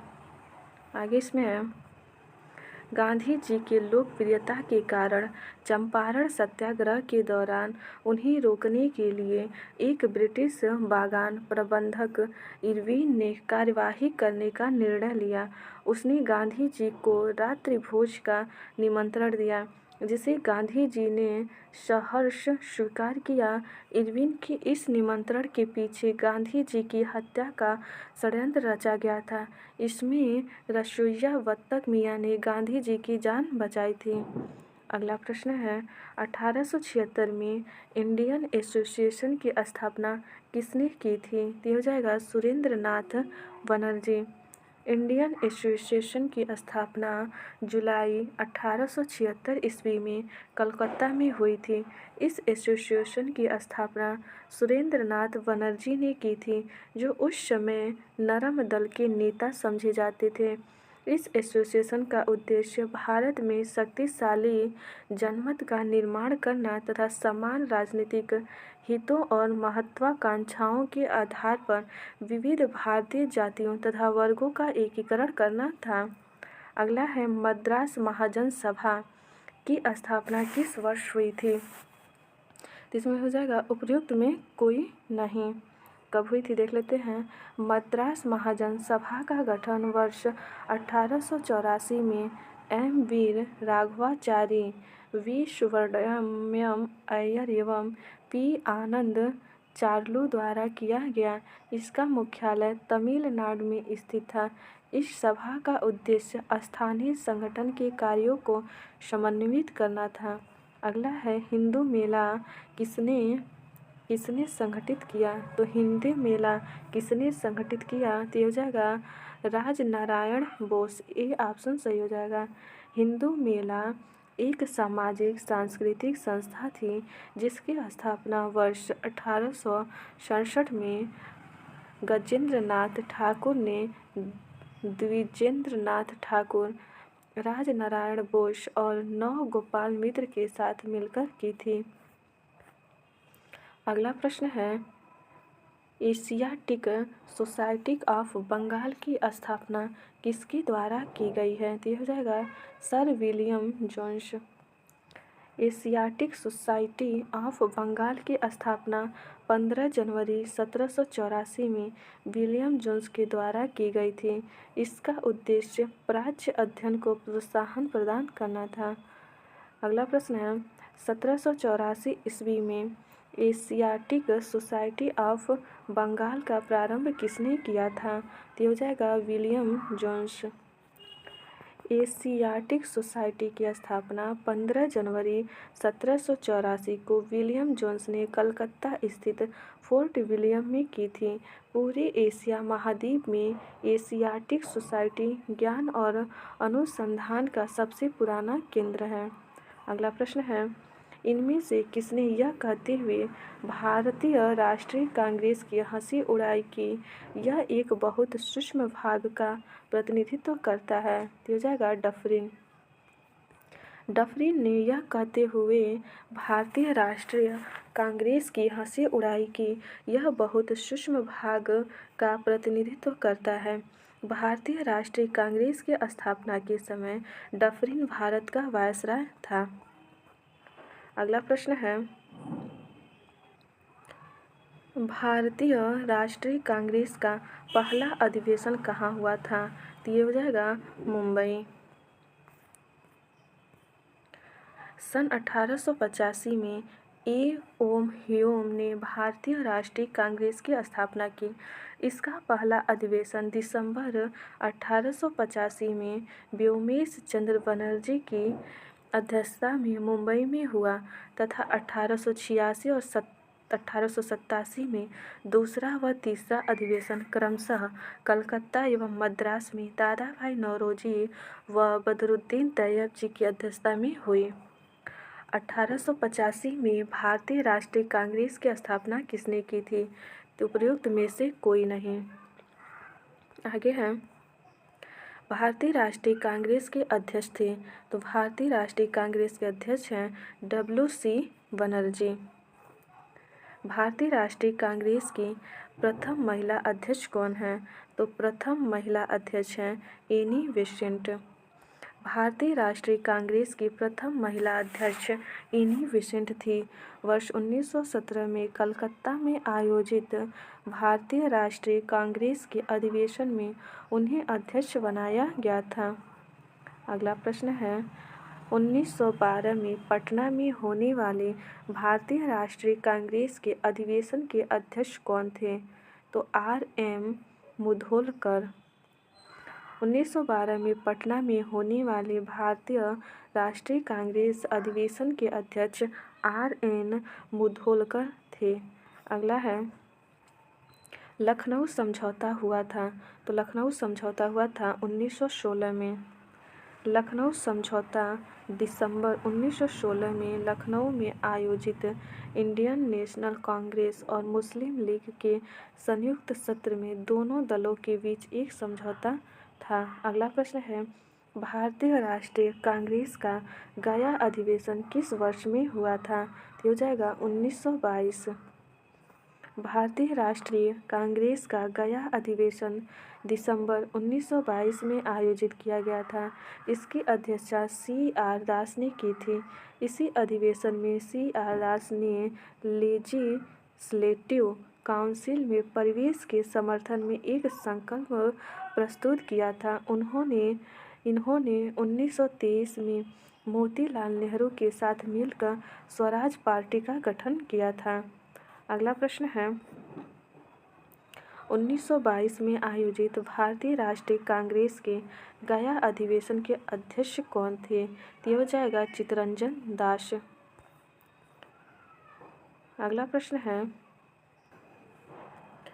भारतीय राष्ट्रीय कांग्रेस के किस अधिवेशन में चंपारण समस्या चर्चा का विषय बना था? तो हो जाएगा उपयुक्त में से कोई नहीं। भारतीय राष्ट्रीय कांग्रेस के लखनऊ अधिवेशन 1916 में चंपारण समस्या चर्चा का विषय बना। इस अधिवेशन में चंपारण के किसान नेता राजकुमार शुक्ल गांधी जी से मुलाकात की और नील उत्पादकों की शिकायतें रखीं। लखनऊ अधिवेशन में ही कृषि संकट की जांच के संबंध में ब्रज किशोर प्रसाद द्वारा एक प्रस्ताव पेश किया गया था। राजकुमार शुक्ल के आग्रह पर गांधी जी चंपारण गए एवं 1917 में अपना पहला सफल सत्याग्रह किया। दिए गए विकल्पों में कोई भी विकल्प सही नहीं है, अतः ई सही ऑप्शन है।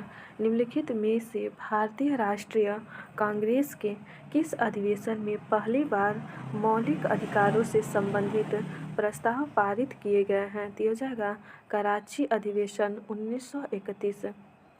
भारतीय राष्ट्रीय कांग्रेस के कराची अधिवेशन 1931 में पहली बार मौलिक अधिकारों से संबंधित प्रस्ताव पारित किए गए। इसके साथ ही राष्ट्रीय आर्थिक कार्यक्रम से संबंध प्रस्ताव भी पारित किया गया। इसी अधिवेशन में गांधी ने कहा था कि गांधी मर सकता है परंतु गांधीवाद हमेशा जिंदा रहेगा। कराची अधिवेशन भारतीय राष्ट्रीय कांग्रेस का 45वां अधिवेशन था। सूरत अधिवेशन 1907 में भारतीय राष्ट्रीय कांग्रेस गर्म दल एवं नरम दल में विभाजित हो गया। इसकी अध्यक्षता रास बिहारी घोष ने की थी। गया अधिवेशन 1922 की अध्यक्षता CR दास ने की थी। अगला है सुरक्षा वाल्व सिद्धांत के आधार पर भारतीय राष्ट्रीय कांग्रेस की स्थापना ब्रिटिश सरकार को खतरों से बचाने के लिए थी। उपयुक्त विचार किस नेता के थे? दिया जाएगा लाला लाजपत राय। सुरक्षा वाल्व सिद्धांत के आधार पर भारतीय राष्ट्रीय कांग्रेस की स्थापना ब्रिटिश सरकार को खतरों से बचाने के लिए थी। उपयुक्त विचार लाला लाजपत राय का था। उन्होंने वर्ष 1916 में अपनी पुस्तक यंग इंडिया में सेफ्टी वाल्व थ्योरी का प्रयोग किया और कहा कि यह लॉर्ड डफरिन के दिमाग की उपज है। अगला प्रश्न है भारतीय राष्ट्रीय कांग्रेस के किस अधिवेशन में पूर्ण स्वराज का सिद्धांत गृहीत हुआ था? तो हो जाएगा लाहौर अधिवेशन 1929। भारतीय राष्ट्रीय कांग्रेस के लाहौर अधिवेशन 1929 में पूर्ण स्वराज का सिद्धांत पारित हुआ था। 31 दिसंबर 1929 को भारतीय राष्ट्रीय कांग्रेस का वार्षिक अधिवेशन तत्कालीन पंजाब प्रांत की राजधानी लाहौर में हुआ था। इस ऐतिहासिक अधिवेशन में कांग्रेस के पूर्ण स्वराज का घोषणा पत्र तैयार किया गया तथा पूर्ण स्वराज को कांग्रेस का मुख्य लक्ष्य घोषित किया गया। जवाहरलाल नेहरू इस अधिवेशन के अध्यक्ष चुने गए। अगला प्रश्न है सुभाष चंद्र बोस भारतीय राष्ट्रीय कांग्रेस के त्रिपुरी अधिवेशन में किसको हराकर अध्यक्ष बने थे? तो हो जाएगा पट्टाभी सीतारमैया। सुभाष चंद्र बोस भारतीय राष्ट्रीय कांग्रेस के त्रिपुरी अधिवेशन 1939 ईस्वी में पट्टाभी सीतारमैया को हराकर अध्यक्ष बने थे। गांधी जी द्वारा प्रस्तावित उम्मीदवार पट्टाभी सीतारमैया को पराजय हुई। संभवतः महात्मा गांधी की यह सबसे बड़ी हार थी, परंतु कांग्रेस कार्यकारिणी में महात्मा गांधी के समर्थक का बहुमत देने के कारण उन्हें 1939 में कांग्रेस के अध्यक्ष पद से इस्तीफा दे दिया। शेष समय के लिए डॉक्टर राजेंद्र प्रसाद को अध्यक्ष का पद सौंपा गया। भारतीय स्वतंत्रता संघर्ष के दौरान किसने स्वदेश बांधव समिति का गठन किया था? दिया जाएगा अश्विनी कुमार दत्त। भारतीय स्वतंत्रता संघर्ष के दौरान अश्विनी कुमार दत्त ने 6 अगस्त 1905 को स्वदेश बांधव समिति की स्थापना की, जिसका उद्देश्य स्वदेशी वस्तुओं की खपत को बढ़ावा देना था। बरिशाल हितैषी नामक साप्ताहिक पत्र का प्रकाशन अश्विनी कुमार दत्त ने किया था। प्रथम अखिल भारतीय कांग्रेस समाजवादी सम्मेलन कहाँ हुआ था? दिया हुआ था पटना में। प्रथम अखिल भारतीय कांग्रेस समाजवादी सम्मेलन पटना में हुआ था। यह सम्मेलन मई 1934 ईस्वी में हुआ था। इस सम्मेलन के अध्यक्ष आचार्य नरेंद्र देव थे। अगला प्रश्न है बंगाल के विभाजन को किसके कार्यकाल में वापस लिया गया? तो बंगाल के विभाजन को किसके कार्यकाल में वापस लिया गया? दिया जाएगा लॉर्ड हार्डिंग। बंगाल के विभाजन को लॉर्ड हार्डिंग के कार्यकाल में वापस लिया गया। वर्ष 1911 में दिल्ली सरकार का आयोजन किया गया, जिनमें कलकत्ता की जगह दिल्ली को राजधानी बनाने तथा बंगाल विभाजन को रद्द करने का निर्णय किया गया। अगला प्रश्न है बंगाल विभाजन 16 अक्टूबर 1905 को किस दिवस के रूप में मनाया गया था? दिया जाएगा शोक दिवस के रूप में। बंगाल विभाजन 16 अक्टूबर 1905 ईस्वी को शोक दिवस के रूप में मनाया गया था। इस दिन हिंदू और मुस्लिमों ने एक दूसरे को राखी बांधकर अपनी एकता दिखाई। बंगाल का विभाजन बंगाल के पूर्व भागों को देश बंगाल से अलग करने का निर्णय था। इसकी घोषणा 19 जुलाई 1905 ईस्वी को भारत के वायसराय लॉर्ड कर्जन ने की थी। यह विभाजन 16 अक्टूबर 1905 को प्रभावी हुआ। बंगाल विभाजन के विरोध में भारतीयों ने स्वदेशी व बहिष्कार को प्रथम बार संघर्ष का माध्यम बनाया। बंगाल का विभाजन प्रभावी हुआ था तो कब हुआ था? हो जाएगा 16 अक्टूबर 1905 को। प्रथम बार संघर्ष के तरीकों के रूप में स्वदेशी एवं बहिष्कार भारत में कब अपनाया गया था? तो ये हो जाएगा बंगाल विभाजन। अगला है बांग्लार माटी बांग्लार जल के लेखक थे जो मूल रूप से 1905 में लॉर्ड कर्जन द्वारा बंगाल के विभाजन के खिलाफ एक विरोध गीत था और जिसके लिए पश्चिम बंगाल विधानसभा ने हाल ही में नए राज्य गान के रूप में प्रस्ताव पारित किया। इसमें जाएगा रविंद्रनाथ टैगोर। बी ऑप्शन सही हो जाएगा। बांग्लार माटी बांग्लार जल के लेखक रविंद्रनाथ टैगोर थे जो मूल रूप से 1905 में लॉर्ड कर्जन द्वारा बंगाल के विभाजन के खिलाफ एक विरोध गीत था। इसके लिए पश्चिम बंगाल विधानसभा ने हाल ही नए राज्य गान के रूप में एक प्रस्ताव पारित किया। अगला प्रश्न है निम्नलिखित में से कौन होम रूल आंदोलन के संबंध से नहीं था? तो इसमें हो जाएगा ई उपर्युक्त में से कोई नहीं। बाल गंगाधर तिलक, एनी बेसेंट और सरोजनी नायडू होम रूल आंदोलन से संबंध थे। सरोजनी नायडू 1919 में all India home rule league के सदस्य के रूप में लंदन गई थी। निम्नलिखित में से भारत की स्वतंत्रता के प्रति मुस्लिम लीग के दृष्टिकोण के बारे में कौन सा सही है? इसमें हो जाएगा उपर्युक्त में से कोई नहीं।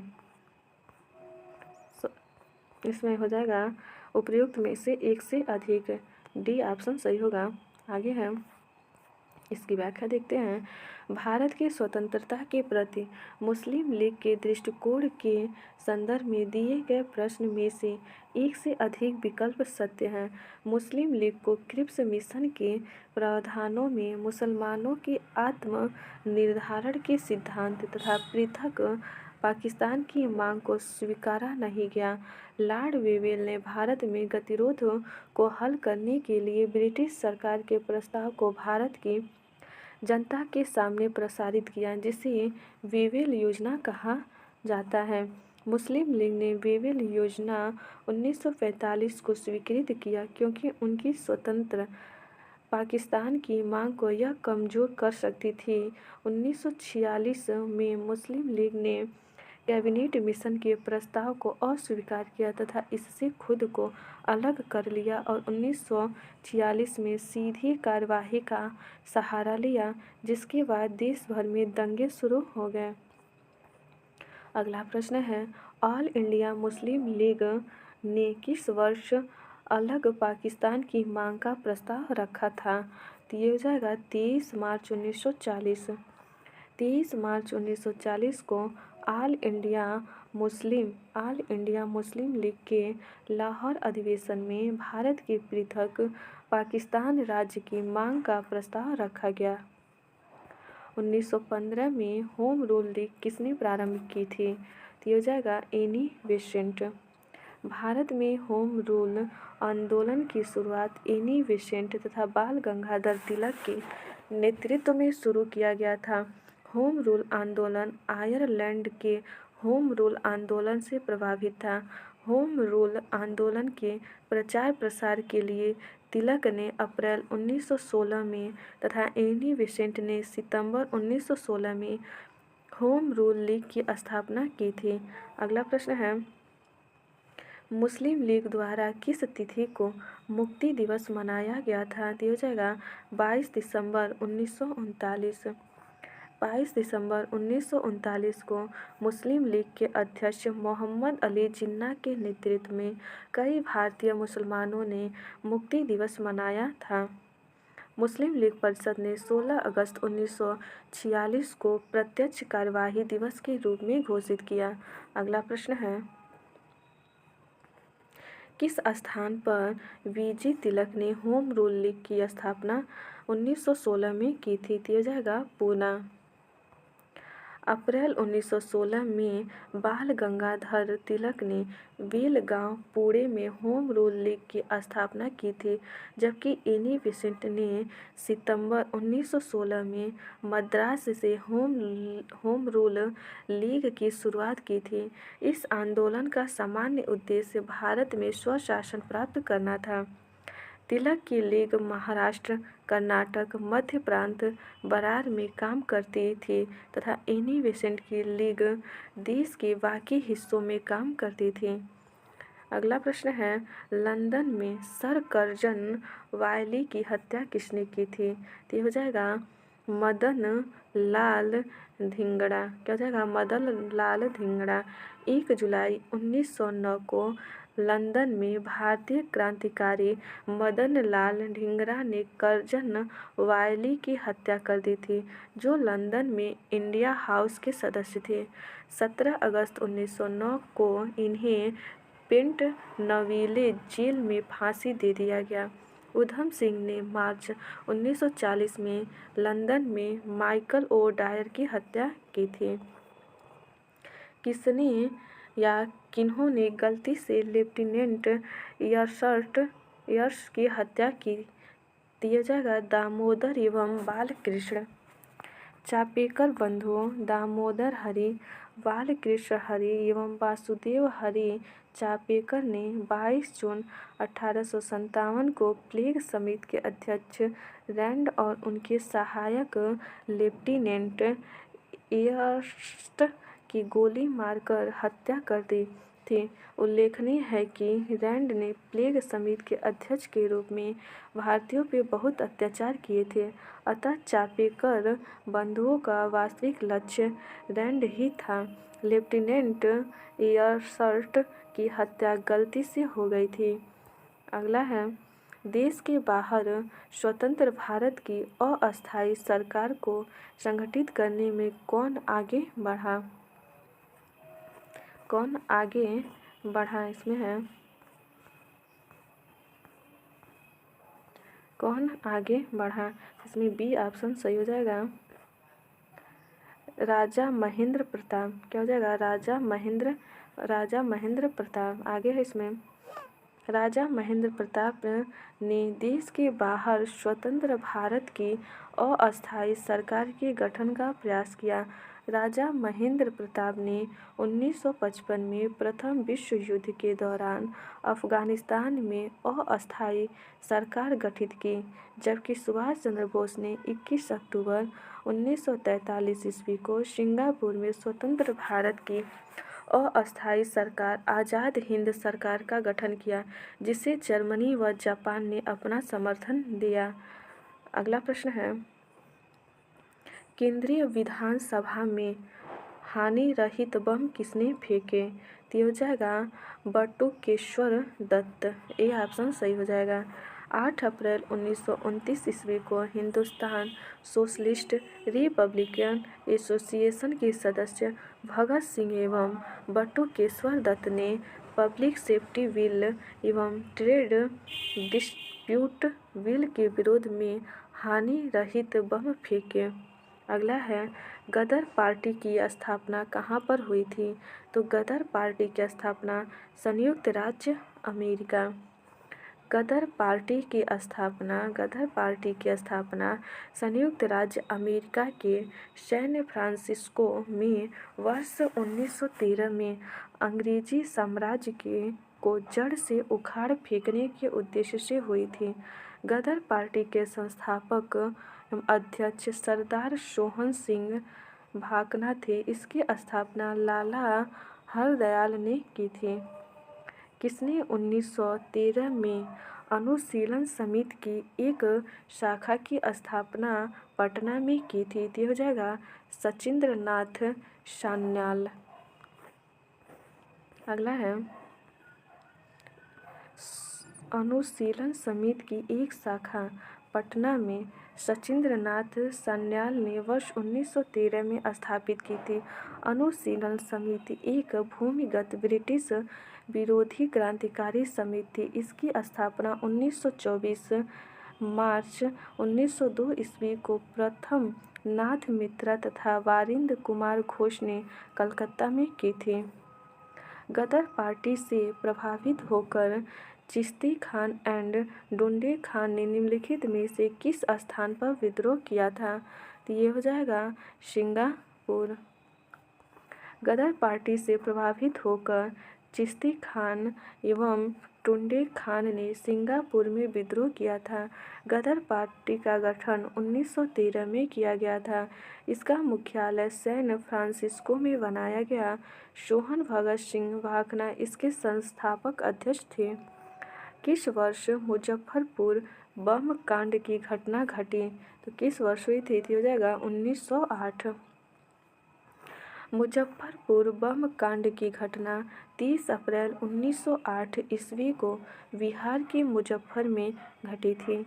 इस घटना को क्रांतिकारी खुदीराम बोस और उनके साथी प्रफुल्ल चाकी ने अंजाम दिया था। लंदन में अभिनव भारत का संस्थापक कौन था? तो ये हो जाएगा विनायक दामोदर सावरकर। लंदन में अभिनव भारत का संस्थापक विनायक दामोदर सावरकर थे।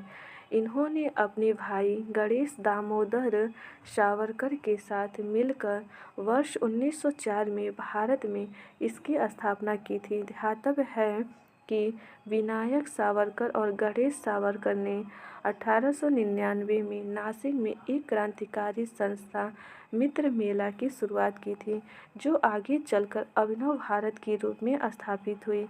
इसके अतिरिक्त सावरकर ब्रिटेन जाकर इंडिया हाउस तथा फ्री इंडिया सोसाइटी से भी जुड़े थे तथा वर्ष 1937 से 1943 तक हिंदू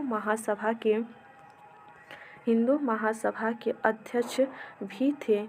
इनके द्वारा लिखी गई 2 पुस्तकें the history of the war of Indian independence तथा हिंदू कौन प्रमुख हैं? अगला है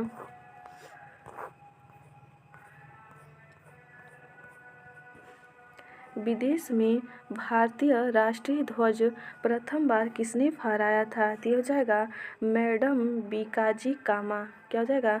मैडम भीकाजी कामा। मैडम भीकाजी कामा एक भारतीय स्वतंत्रता सेनानी थी, जिन्होंने 1907 में पहली बार विदेशी धरती जर्मनी के स्टुटगार्ट नगर में पर भारतीय झंडा फहराया था। भीकाजी कामा को भारतीय क्रांति की जननी के रूप में भी जाना जाता है।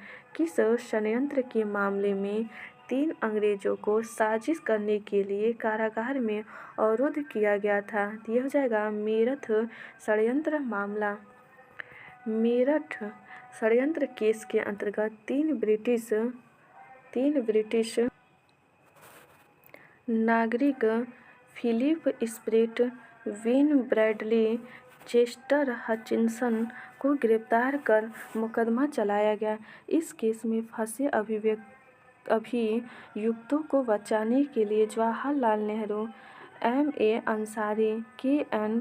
काटजू और M.C. कांगला आदि ने पैरवी की थी।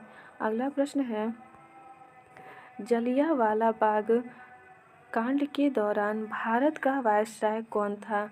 ये हो जाएगा लॉर्ड चेम्सफोर्ड। जलियांवाला बाग नरसंहार के दौरान भारत का वायसराय लॉर्ड चेम्सफोर्ड था।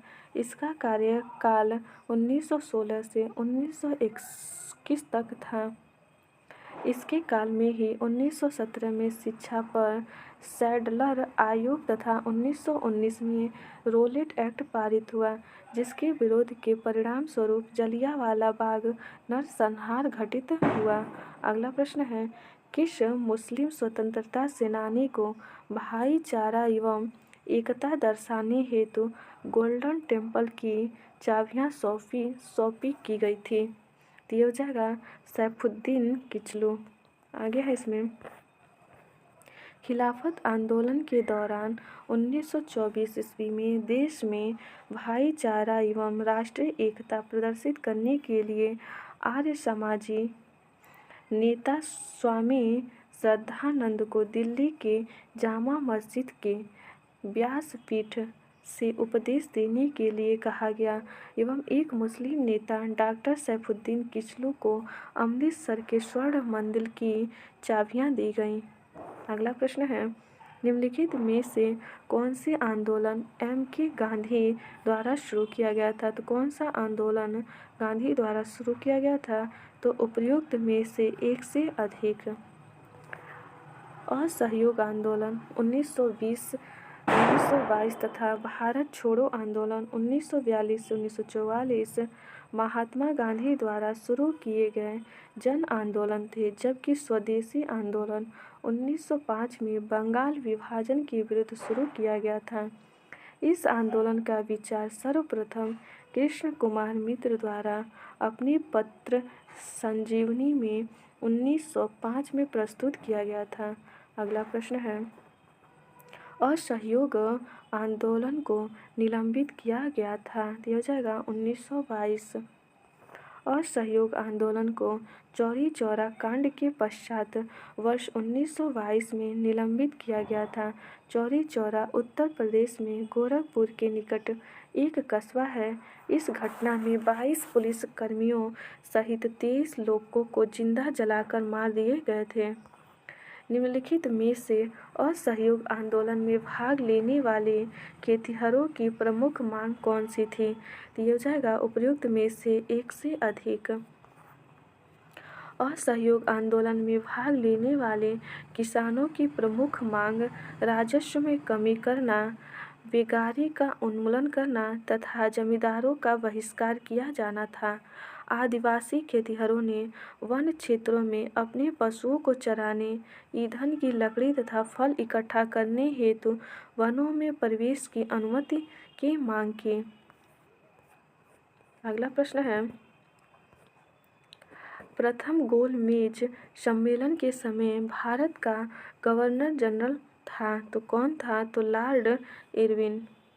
प्रथम गोलमेज सम्मेलन के समय भारत का गवर्नर इरविन था। इसका कार्यकाल वर्ष 1926 से 1931 तक था। अगला है, ऑल इंडिया हरिजन संघ। ऑल इंडिया हरिजन संघ की स्थापना 1932 में किसके द्वारा की गई थी? तो ये की गई थी महात्मा गांधी के द्वारा। ऑल इंडिया हरिजन संघ की स्थापना वर्ष 1932 में महात्मा गांधी द्वारा की गई थी। इसका ध्येय अस्पृश्यता को मिटाना, हरिजन व दलितों का उत्थान करना था। खुदाई खिदमत आंदोलन का नेतृत्व किसने किया था? तो खुदाई खिदमत आंदोलन का नेतृत्व खान अब्दुल गफ्फार खान ने किया।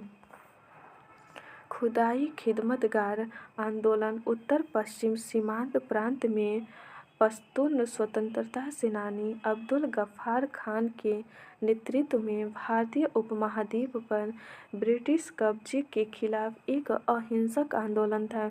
यह आंदोलन गांधी जी के अहिंसात्मक आंदोलन से प्रेरित था। खुदाई खिदमतगार आंदोलन की शुरुआत वर्ष 1929 में की गई थी। अगला प्रश्न है, पूना समझौते पर हस्ताक्षर कब किए गए? तो पूना समझौते पर हस्ताक्षर 24 सितंबर 1932 को किए गए।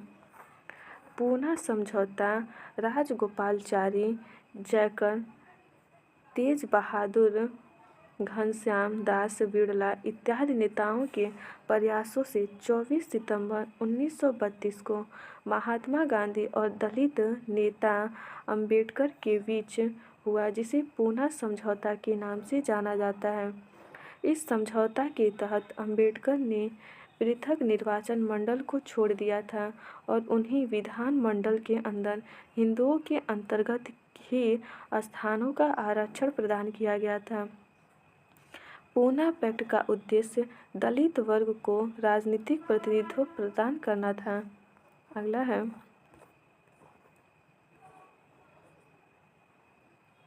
पूना पैक्ट का उद्देश्य था। तो पूना पैक्ट का क्या उद्देश्य था?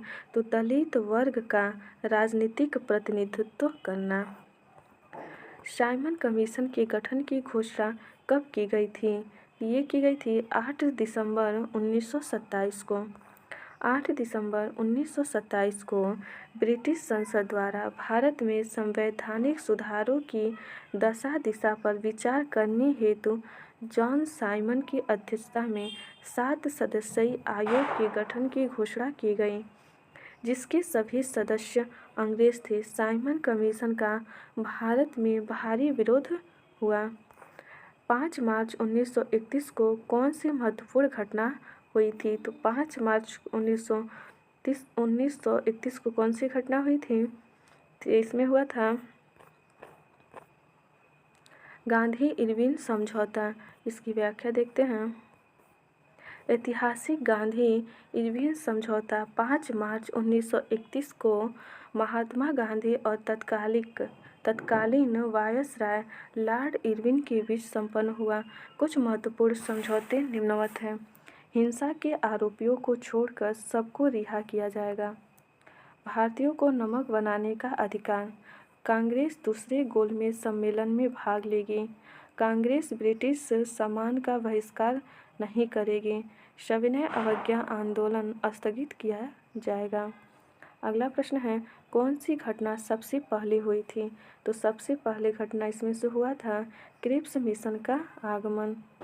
भारत में ऐतिहासिक घटनाओं का क्रम में मार्च 1942 में क्रिप्स मिशन भारत आया था। इस मिशन यानी क्रिप्स मिशन की असफलता, इस मिशन के प्रस्तावों को स्वीकार कर 8 अगस्त 1942 को भारत छोड़ो आंदोलन का प्रस्ताव पास किया गया था। इस आंदोलन में गांधी जी ने करो या मरो का नारा दिया था। गवर्नर जनरल के पद पर लॉर्ड वेवेल का आगमन जून 1944 को हुआ था। वह 1944 से 1947 तक भारत का वायसराय रहा था। भारत छोड़ो प्रश्न है, मुंबई में कांग्रेस द्वारा भारत छोड़ो प्रस्ताव पास किया गया था। तो कब किया गया था? 8 अगस्त 1942 को।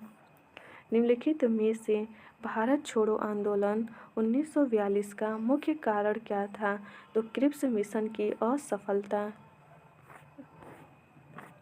अगला प्रश्न है, किस तिथि को क्लीमेंट एटली ने घोषणा की जून 1948 तक ब्रिटिश भारत को छोड़ देगा? दिया हो जाएगा 20 फरवरी 1947। 20 फरवरी 1947 को क्लीमेंट एटली ने घोषणा की कि जून 1948 तक ब्रिटिश सरकार भारत को छोड़ देगा। आज़ाद दस्ता की स्थापना किसने की? आज़ाद दस्ता की स्थापना ये किए थे जयप्रकाश नारायण। कौन किया था? जयप्रकाश नारायण।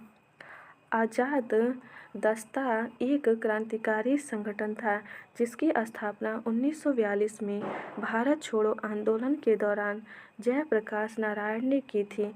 सूरज नारायण सिंह के नेतृत्व में बिहार के मधुबनी जिले में संगठन की एक अलग स्वतंत्र परिषद की स्थापना की गई। अगला प्रश्न है, दिल्ली के लाल किले में आज़ाद हिंद फौज का प्रसिद्ध मुकदमा हुआ। तो ये हो जाएगा 1945। अगला प्रश्न है, पहले व्याख्या देख लेते हैं। दिल्ली के लाल किले में आज़ाद हिंद फौज का प्रसिद्ध मुकदमा वर्ष 1945 में चलाया गया। मुकदमा मुख्य रूप से गुरुबख्श सिंह, प्रेम कुमार सहगल तथा शहनवाज खान पर चलाया गया। आज़ाद हिंद फौज की तरफ से मुकदमे की पैरवी भूलाभाई देसाई, जवाहरलाल नेहरू, तेज बहादुर सप्रू, कैलाश नाथ काटजू इत्यादि ने की थी। अगला है, 21 अक्टूबर 1943 को किस स्थान पर S.C. सुभाष चंद्र बोस ने स्वतंत्र भारत की अंतिम सरकार का गठन किया? दिया हो जाएगा सिंगापुर। 21 अक्टूबर 1943 को सुभाष चंद्र बोस ने आज़ाद हिंद फौज के सर्वोच्च सेनापति की हैसियत से सिंगापुर में स्वतंत्र भारत की अस्थायी सरकार की स्थापना की। यहीं से दिल्ली चलो और तुम मुझे खून दो मैं तुम्हें आज़ादी दूंगा का नारा दिया। अगला है, सुभाष चंद्र बोस किस वर्ष भारतीय राष्ट्रीय कांग्रेस के अध्यक्ष थे? तो ये हो जाएगा उपयुक्त में एक से अधिक। सुभाष चंद्र बोस ने कांग्रेस के 2 अधिवेशनों की अध्यक्षता की। पहली बार 1938 के हरिपुरा जो 52वां अधिवेशन तथा दूसरी बार 1939 में त्रिपुरी अधिवेशन की अध्यक्षता हेतु गांधी जी द्वारा समर्थित पट्टभी सीतारामैया को हराकर की, परंतु गांधी जी के से मतभेदों के चलते इस्तीफा दे दिया। भारतीय राष्ट्रीय सेना INA के संस्थापक कौन हैं? तो ये हैं मोहन सिंह। भारतीय राष्ट्रीय सेना के संस्थापक हैं मोहन सिंह। भारतीय राष्ट्रीय सेना की स्थापना मूल रूप से कैप्टन मोहन सिंह ने सितंबर 1942 में जापान में बंदी बनाए गए भारतीय युद्ध बंदियों के साथ सिंगापुर में की थी। अगला प्रश्न है, ब्रिटिश शासन के दौरान दिल्ली राजधानी की नींव किसने रखी थी? तो ये हो जाएगा किंग जॉर्ज पंचम। ब्रिटिश भारत की राजधानी नई दिल्ली की आधारशिला तत्कालीन सम्राट जॉर्ज पंचम द्वारा 1911 में दिल्ली दरबार तीसरा के आयोजन के दौरान रखी गई। राजधानी की वास्तुकला और योजना 2 British architect sir Herbert baker व एडविन लुटियन द्वारा बनाई गई थी। इससे पूर्व देश की राजधानी कोलकाता थी।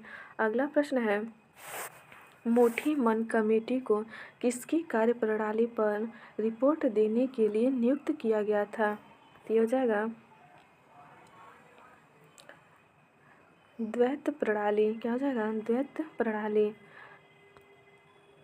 मोठी मन कमेटी का गठन वर्ष 1924 में सर अलेक्जेंडर मोटीमैन की अध्यक्षता में किया था।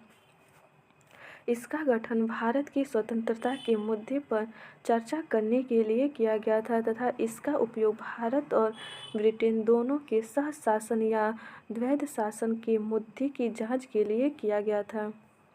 अगला प्रश्न है, इनमें से किसने कहा था कि कांग्रेस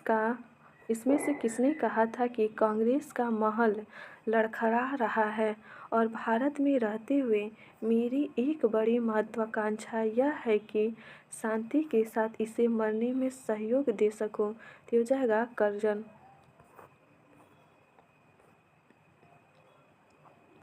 तत्कालीन ब्रिटिश गवर्नर जनरल कर्जन ने कहा था कि कांग्रेस का महल लड़खड़ा रहा है और भारत में रहते हुए मेरी एक बड़ी महत्वाकांक्षा यह है कि शांति के साथ इसे मरने में सहयोग दे सकूं।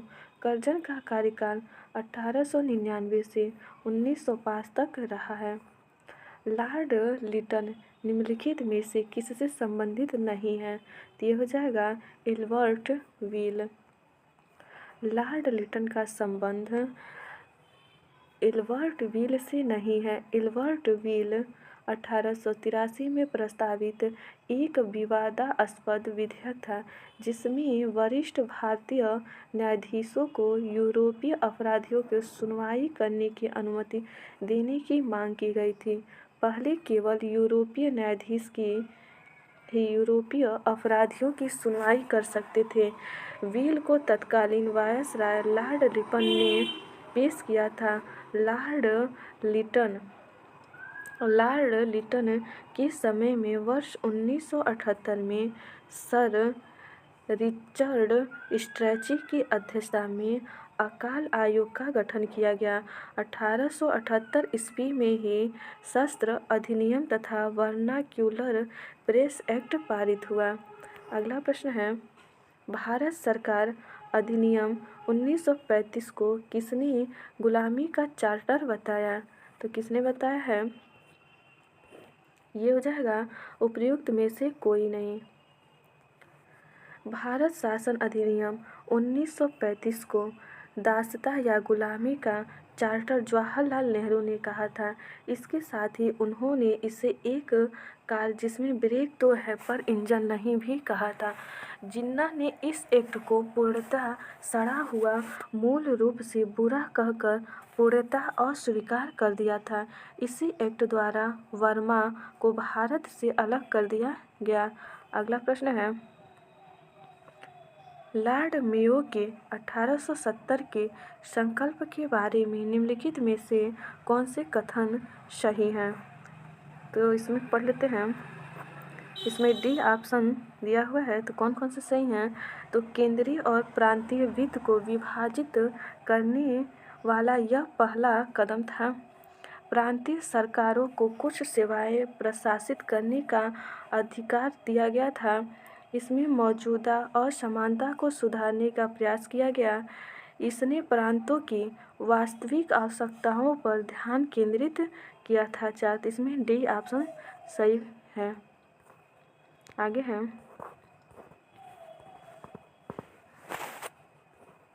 किस तिथि को अगस्त क्रांति 1942 के दौरान लिन लिथगो ने पटना एवं इसके आसपास की भीड़ पर गोली चलाने का आदेश दिया था? उपयुक्त में से कोई नहीं। अगस्त क्रांति 1942 के दौरान 11 अगस्त 1942 को लिन लिथगो ने पटना एवं इसके आसपास की भीड़ पर गोली चलाने का आदेश दिया था। इस घटना में शहीद होने वाले सभी छात्र थे। इस घटना को पटना गोली कांड के नाम से भी जाना जाता है। अगला है, विविध के प्रश्न देख लेते हैं। भारत में वह महान एकता करता था जिसने केवल दूसरों को सहिष्णु ही नहीं बनाया अपितु उनको अपने मित्रों और साथियों में आपसी जिम्मेदारी के साथ भी स्वीकार करवाया था। यह किसने कहा था? यह हो जाएगा उपयुक्त में से कोई नहीं। जवाहरलाल नेहरू ने महात्मा गांधी को श्रद्धांजलि देते वक्त कहा था कि भारत में वह महान एकता करता था जिसने केवल दूसरों को सहिष्णु ही नहीं बनाया अपितु उनको अपने मित्रों और साथियों में आपसी जिम्मेदारी के साथ ही स्वीकार करवाया था। जबकि बाल गंगाधर तिलक एवं सुभाष चंद्र बोस की मृत्यु गांधी जी से पहले हो चुकी थी। अगला प्रश्न है, दक्षिण अफ्रीका में महात्मा गांधी किस स्थान से कार्यकर्ताओं की यात्रा का नेतृत्व कर रहे थे? तो ये हो जाएगा उपयुक्त में से कोई नहीं। इसमें 1913 में दक्षिण अफ्रीका की एक कोर्ट ने ईसाई रीति रिवाज से नहीं हुई शादियों को अवैध करार दिया। महात्मा गांधी ने 6 नवंबर 1913 को इस दमनकारी कानून के खिलाफ द ग्रेट मार्च का नेतृत्व किया। यह मार्च नटाल और ट्रांसवाल के मध्य किया गया। इस मार्च में 2000 से ज़्यादा लोगों ने नटाल तक मार्च किया था। अंततः सरकार को झुकना पड़ा और समझौते के लिए बाध्य होना पड़ा। अगला प्रश्न है, भारत के राष्ट्रीय पुस्तकालय ने अपनी यात्रा किसके उद्घाटन के साथ शुरू किया है? तो हो जाएगा मार्च 1936 में कलकत्ता पब्लिक लाइब्रेरी। अगला प्रश्न है, इसकी व्याख्या देखते हैं पहले। भारत के राष्ट्रीय पुस्तकालय ने अपनी यात्रा 21 मार्च 1936 को कलकत्ता सार्वजनिक पुस्तकालय की स्थापना के साथ आरंभ की। कलकत्ता सार्वजनिक पुस्तकालय को बाद में इंपीरियल लाइब्रेरी के साथ मिला दिया गया। इसको इंपीरियल लाइब्रेरी 1930 में जनता के लिए खोल दिया गया। स्वतंत्रोपरांत 1948 में इंपीरियल लाइब्रेरी नाम में परिवर्तन अधिनियम के द्वारा इंपीरियल पुस्तकालय के स्थान पर राष्ट्रीय पुस्तकालय अस्तित्व में आया। अगला प्रश्न है, अंग्रेजों ने भारत पर लंबे समय तक राज्य कैसे किया था? तो अंग्रेजों ने भारत पर लंबे समय तक राज्य कैसे किए थे? इसमें सी ऑप्शन सही हो जाएगा, बांटो और राज करो की नीति के कारण। अंग्रेजों ने भारत पर लंबे समय तक शासन करने के लिए बांटो और राज करो की नीति का सहारा लिया। शुरू में हिंदू और मुसलमानों को लड़ाया गया, उसके बाद हिंदुओं को भी आपस में दलित और पिछड़ों के आधार पर लड़ाया गया। मार्ले मिंटो सुधार, मॉन्टेग्यू जेम्सफोर्ड सुधार, मुस्लिम लीग की स्थापना, सांप्रदायिक पंचायत आदि इसके प्रमुख उदाहरण हैं। अगला प्रश्न है, किस वर्ष मोहम्मडन एंग्लो ओरिएंटल कॉलेज की स्थापना अलीगढ़ में की गई है? तो ये जाएगा उपयुक्त में से कोई नहीं। 1877 ईस्वी में सर सैयद अहमद ने अलीगढ़ में मोहम्मडन एंग्लो ओरिएंटल कॉलेज की स्थापना की। उनका उद्देश्य ब्रिटिश शिक्षा प्रणाली के अनुरूप एवं कॉलेज का निर्माण करना था, लेकिन इसके इस्लामी मूल्यों से समझौते किए बिना। महात्मा गांधी का राजनीतिक गुरु कौन था? तो महात्मा गांधी के राजनीतिक गुरु कौन थे? इसमें हो जाएगा, तो महात्मा गांधी के राजनीतिक गुरु गोपाल कृष्ण गोखले थे। गोखले का आदर्श वाक्य सार्वजनिक जीवन को आध्यात्मिक बनाना था। अगला है, मशहूर नारा इंकलाब जिंदाबाद किसने दिया है? तो इंकलाब जिंदाबाद दिया है हजरत मोहानी ने। मशहूर नारा इंकलाब जिंदाबाद हजरत मोहानी ने दिया। मौलाना हजरत मोहानी ने वर्ष 1921 में इस नारे की शुरुआत की थी। वह एक प्रसिद्ध स्वतंत्रता सेनानी और उर्दू कवि थे। इंकलाब जिंदाबाद हिंदुस्तान रिपब्लिक सोशलिस्ट एसोसिएशन का आधिकारिक नारा था।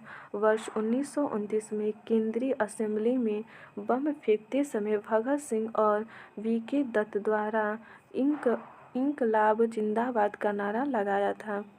अगला है, इनमें से कौन सा अहरार आंदोलन से संबंधित है? अहरार आंदोलन से संबंधित है हसन इमाम।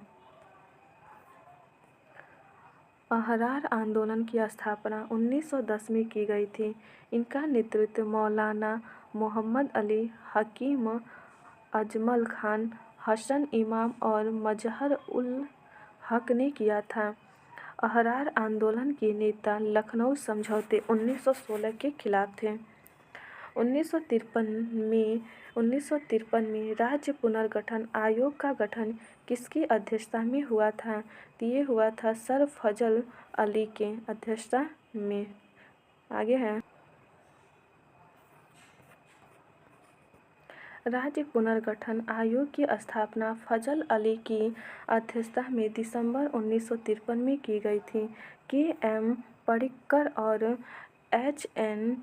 कुंजरू राज्य पुनर्गठन आयोग के सदस्य थे। किस विचारधारा का राष्ट्रीय आंदोलन से कोई संबंध नहीं है? दिया जाएगा उपयुक्त में से कोई नहीं। उपयुक्त तीनों विचारधाराओं का संबंध राष्ट्रीय आंदोलन से रहा है। जहां कांग्रेस की स्थापना से प्रारंभिक चरण में उदारवादी प्रमुखता से छाए रहे, वही बाद का काल गांधी युग से संबोधित किया जाता है। साम्यवादी विचारधारा से प्रभावित M.N. राय, भगत सिंह, गुलाब हुसैन, श्रीपाद अमृत डांगे, मुजफ्फर अहमद आदि ने राष्ट्रीय आंदोलन में अपनी महत्वपूर्ण भूमिका निभाई। इसके अतिरिक्त राष्ट्रीय आंदोलन के दौरान कानपुर षड्यंत्र एवं पेशावर षड्यंत्र का संबंध साम्यवादी विचारधारा से ही रहा है। वह महिला स्वतंत्र सेनानी कौन थी जो स्वतंत्रता आंदोलन की वयोवृद्ध महिला के रूप में विख्यात थी? तो हो जाएगा अरुणा आसफ अली। अरुणा आसफ अली वह महिला स्वतंत्रता सेनानी थी जो स्वतंत्रता आंदोलन की वयोवृद्ध महिला के रूप में विख्यात थी। उन्होंने 1942 में भारत छोड़ो आंदोलन के समय मुंबई के ग्वालियर टैंक मैदान में कांग्रेस का झंडा फहराया था। उन्हें स्वतंत्रता आंदोलन के दौरान वर्ष 1930, 1932 और 1941 में जेल जाना पड़ा। उन्होंने ही भारत छोड़ो आंदोलन के समय भूमिगत रहकर आंदोलन का नेतृत्व किया था। अगला प्रश्न है, सूची 1 को सूची 2 से मिलाया है। इसमें है भारत सेवक समाज, तो ये हो जाएगा गोपाल कृष्ण गोखले। तत्वबोधिनी सभा, तो ये हो जाएगा देवेंद्रनाथ टैगोर। और आत्मीय सभा, तो आत्मीय सभा का हो जाएगा राम मोहन राय। भारत सेवक समाज गोपाल कृष्ण गोखले, तत्वबोधिनी सभा देवेंद्रनाथ टैगोर, आत्मीय सभा राजा राम मोहन राय, भारतीय ब्रह्म समाज ये है केशव चंद्र सेन। आगे है अम्बाबाई एक स्वतंत्र सेनानी भारत के किस राज्य की थी? तो हो जाएगा कर्नाटक। अम्बाबाई एक स्वतंत्रता सेनानी भारत के कर्नाटक राज्य की मूल निवासी थी। इन्होंने उडुपी में शराब और विदेशी कपड़ों की दुकान का विरोध किया। 12 वर्ष की आयु में इनका विवाह हो गया था एवं 16 वर्ष की आयु में उन्होंने अपने पति को खो दिया। इसके बाद वह भारतीय स्वतंत्रता की लड़ाई में शामिल हो गईं। अगला प्रश्न है, भारत के स्वतंत्रता संग्राम के दौरान निम्नलिखित घटनाओं पर विचार कीजिए। होम रूल आंदोलन, सूरत विभाजन, खेड़ा सत्याग्रह, मिंटो मार्लेल सुधार। ऊपर दी गई घटनाओं का निम्नलिखित में से कौन सा सही कालानुक्रम सही है? तो इसमें कौन सा सही है? तो ये हो जाएगा बी ऑप्शन। भारत के स्वतंत्रता संग्राम के दौरान उपर्युक्त घटनाओं का सही कालानुक्रम इस प्रकार है। सूरत विभाजन 1907, मार्ले मिंटो सुधार 1909, होम रूल आंदोलन 1916, खेड़ा सत्याग्रह 1918। निम्नलिखित में से कौन सा यूनेस्को विश्व धरोहर स्थल नहीं है? तो ये हो जाएगा इंडिया गेट। उपर्युक्त विकल्पों में से इंडिया गेट यूनेस्को के विश्व धरोहर स्थलों की सूची में शामिल नहीं है, जबकि कुतुब मीनार 1993 में और लाल किला 2007 में यूनेस्को के विश्व धरोहर स्थल में शामिल हुआ। भारत के कुल 43 स्थल विश्व धरोहर स्थल में शामिल हैं। Doctor B R. अम्बेडकर के विषय में निम्नलिखित में से क्या सत्य है? तो इसमें हो जाएगा उपर्युक्त में एक से अधिक।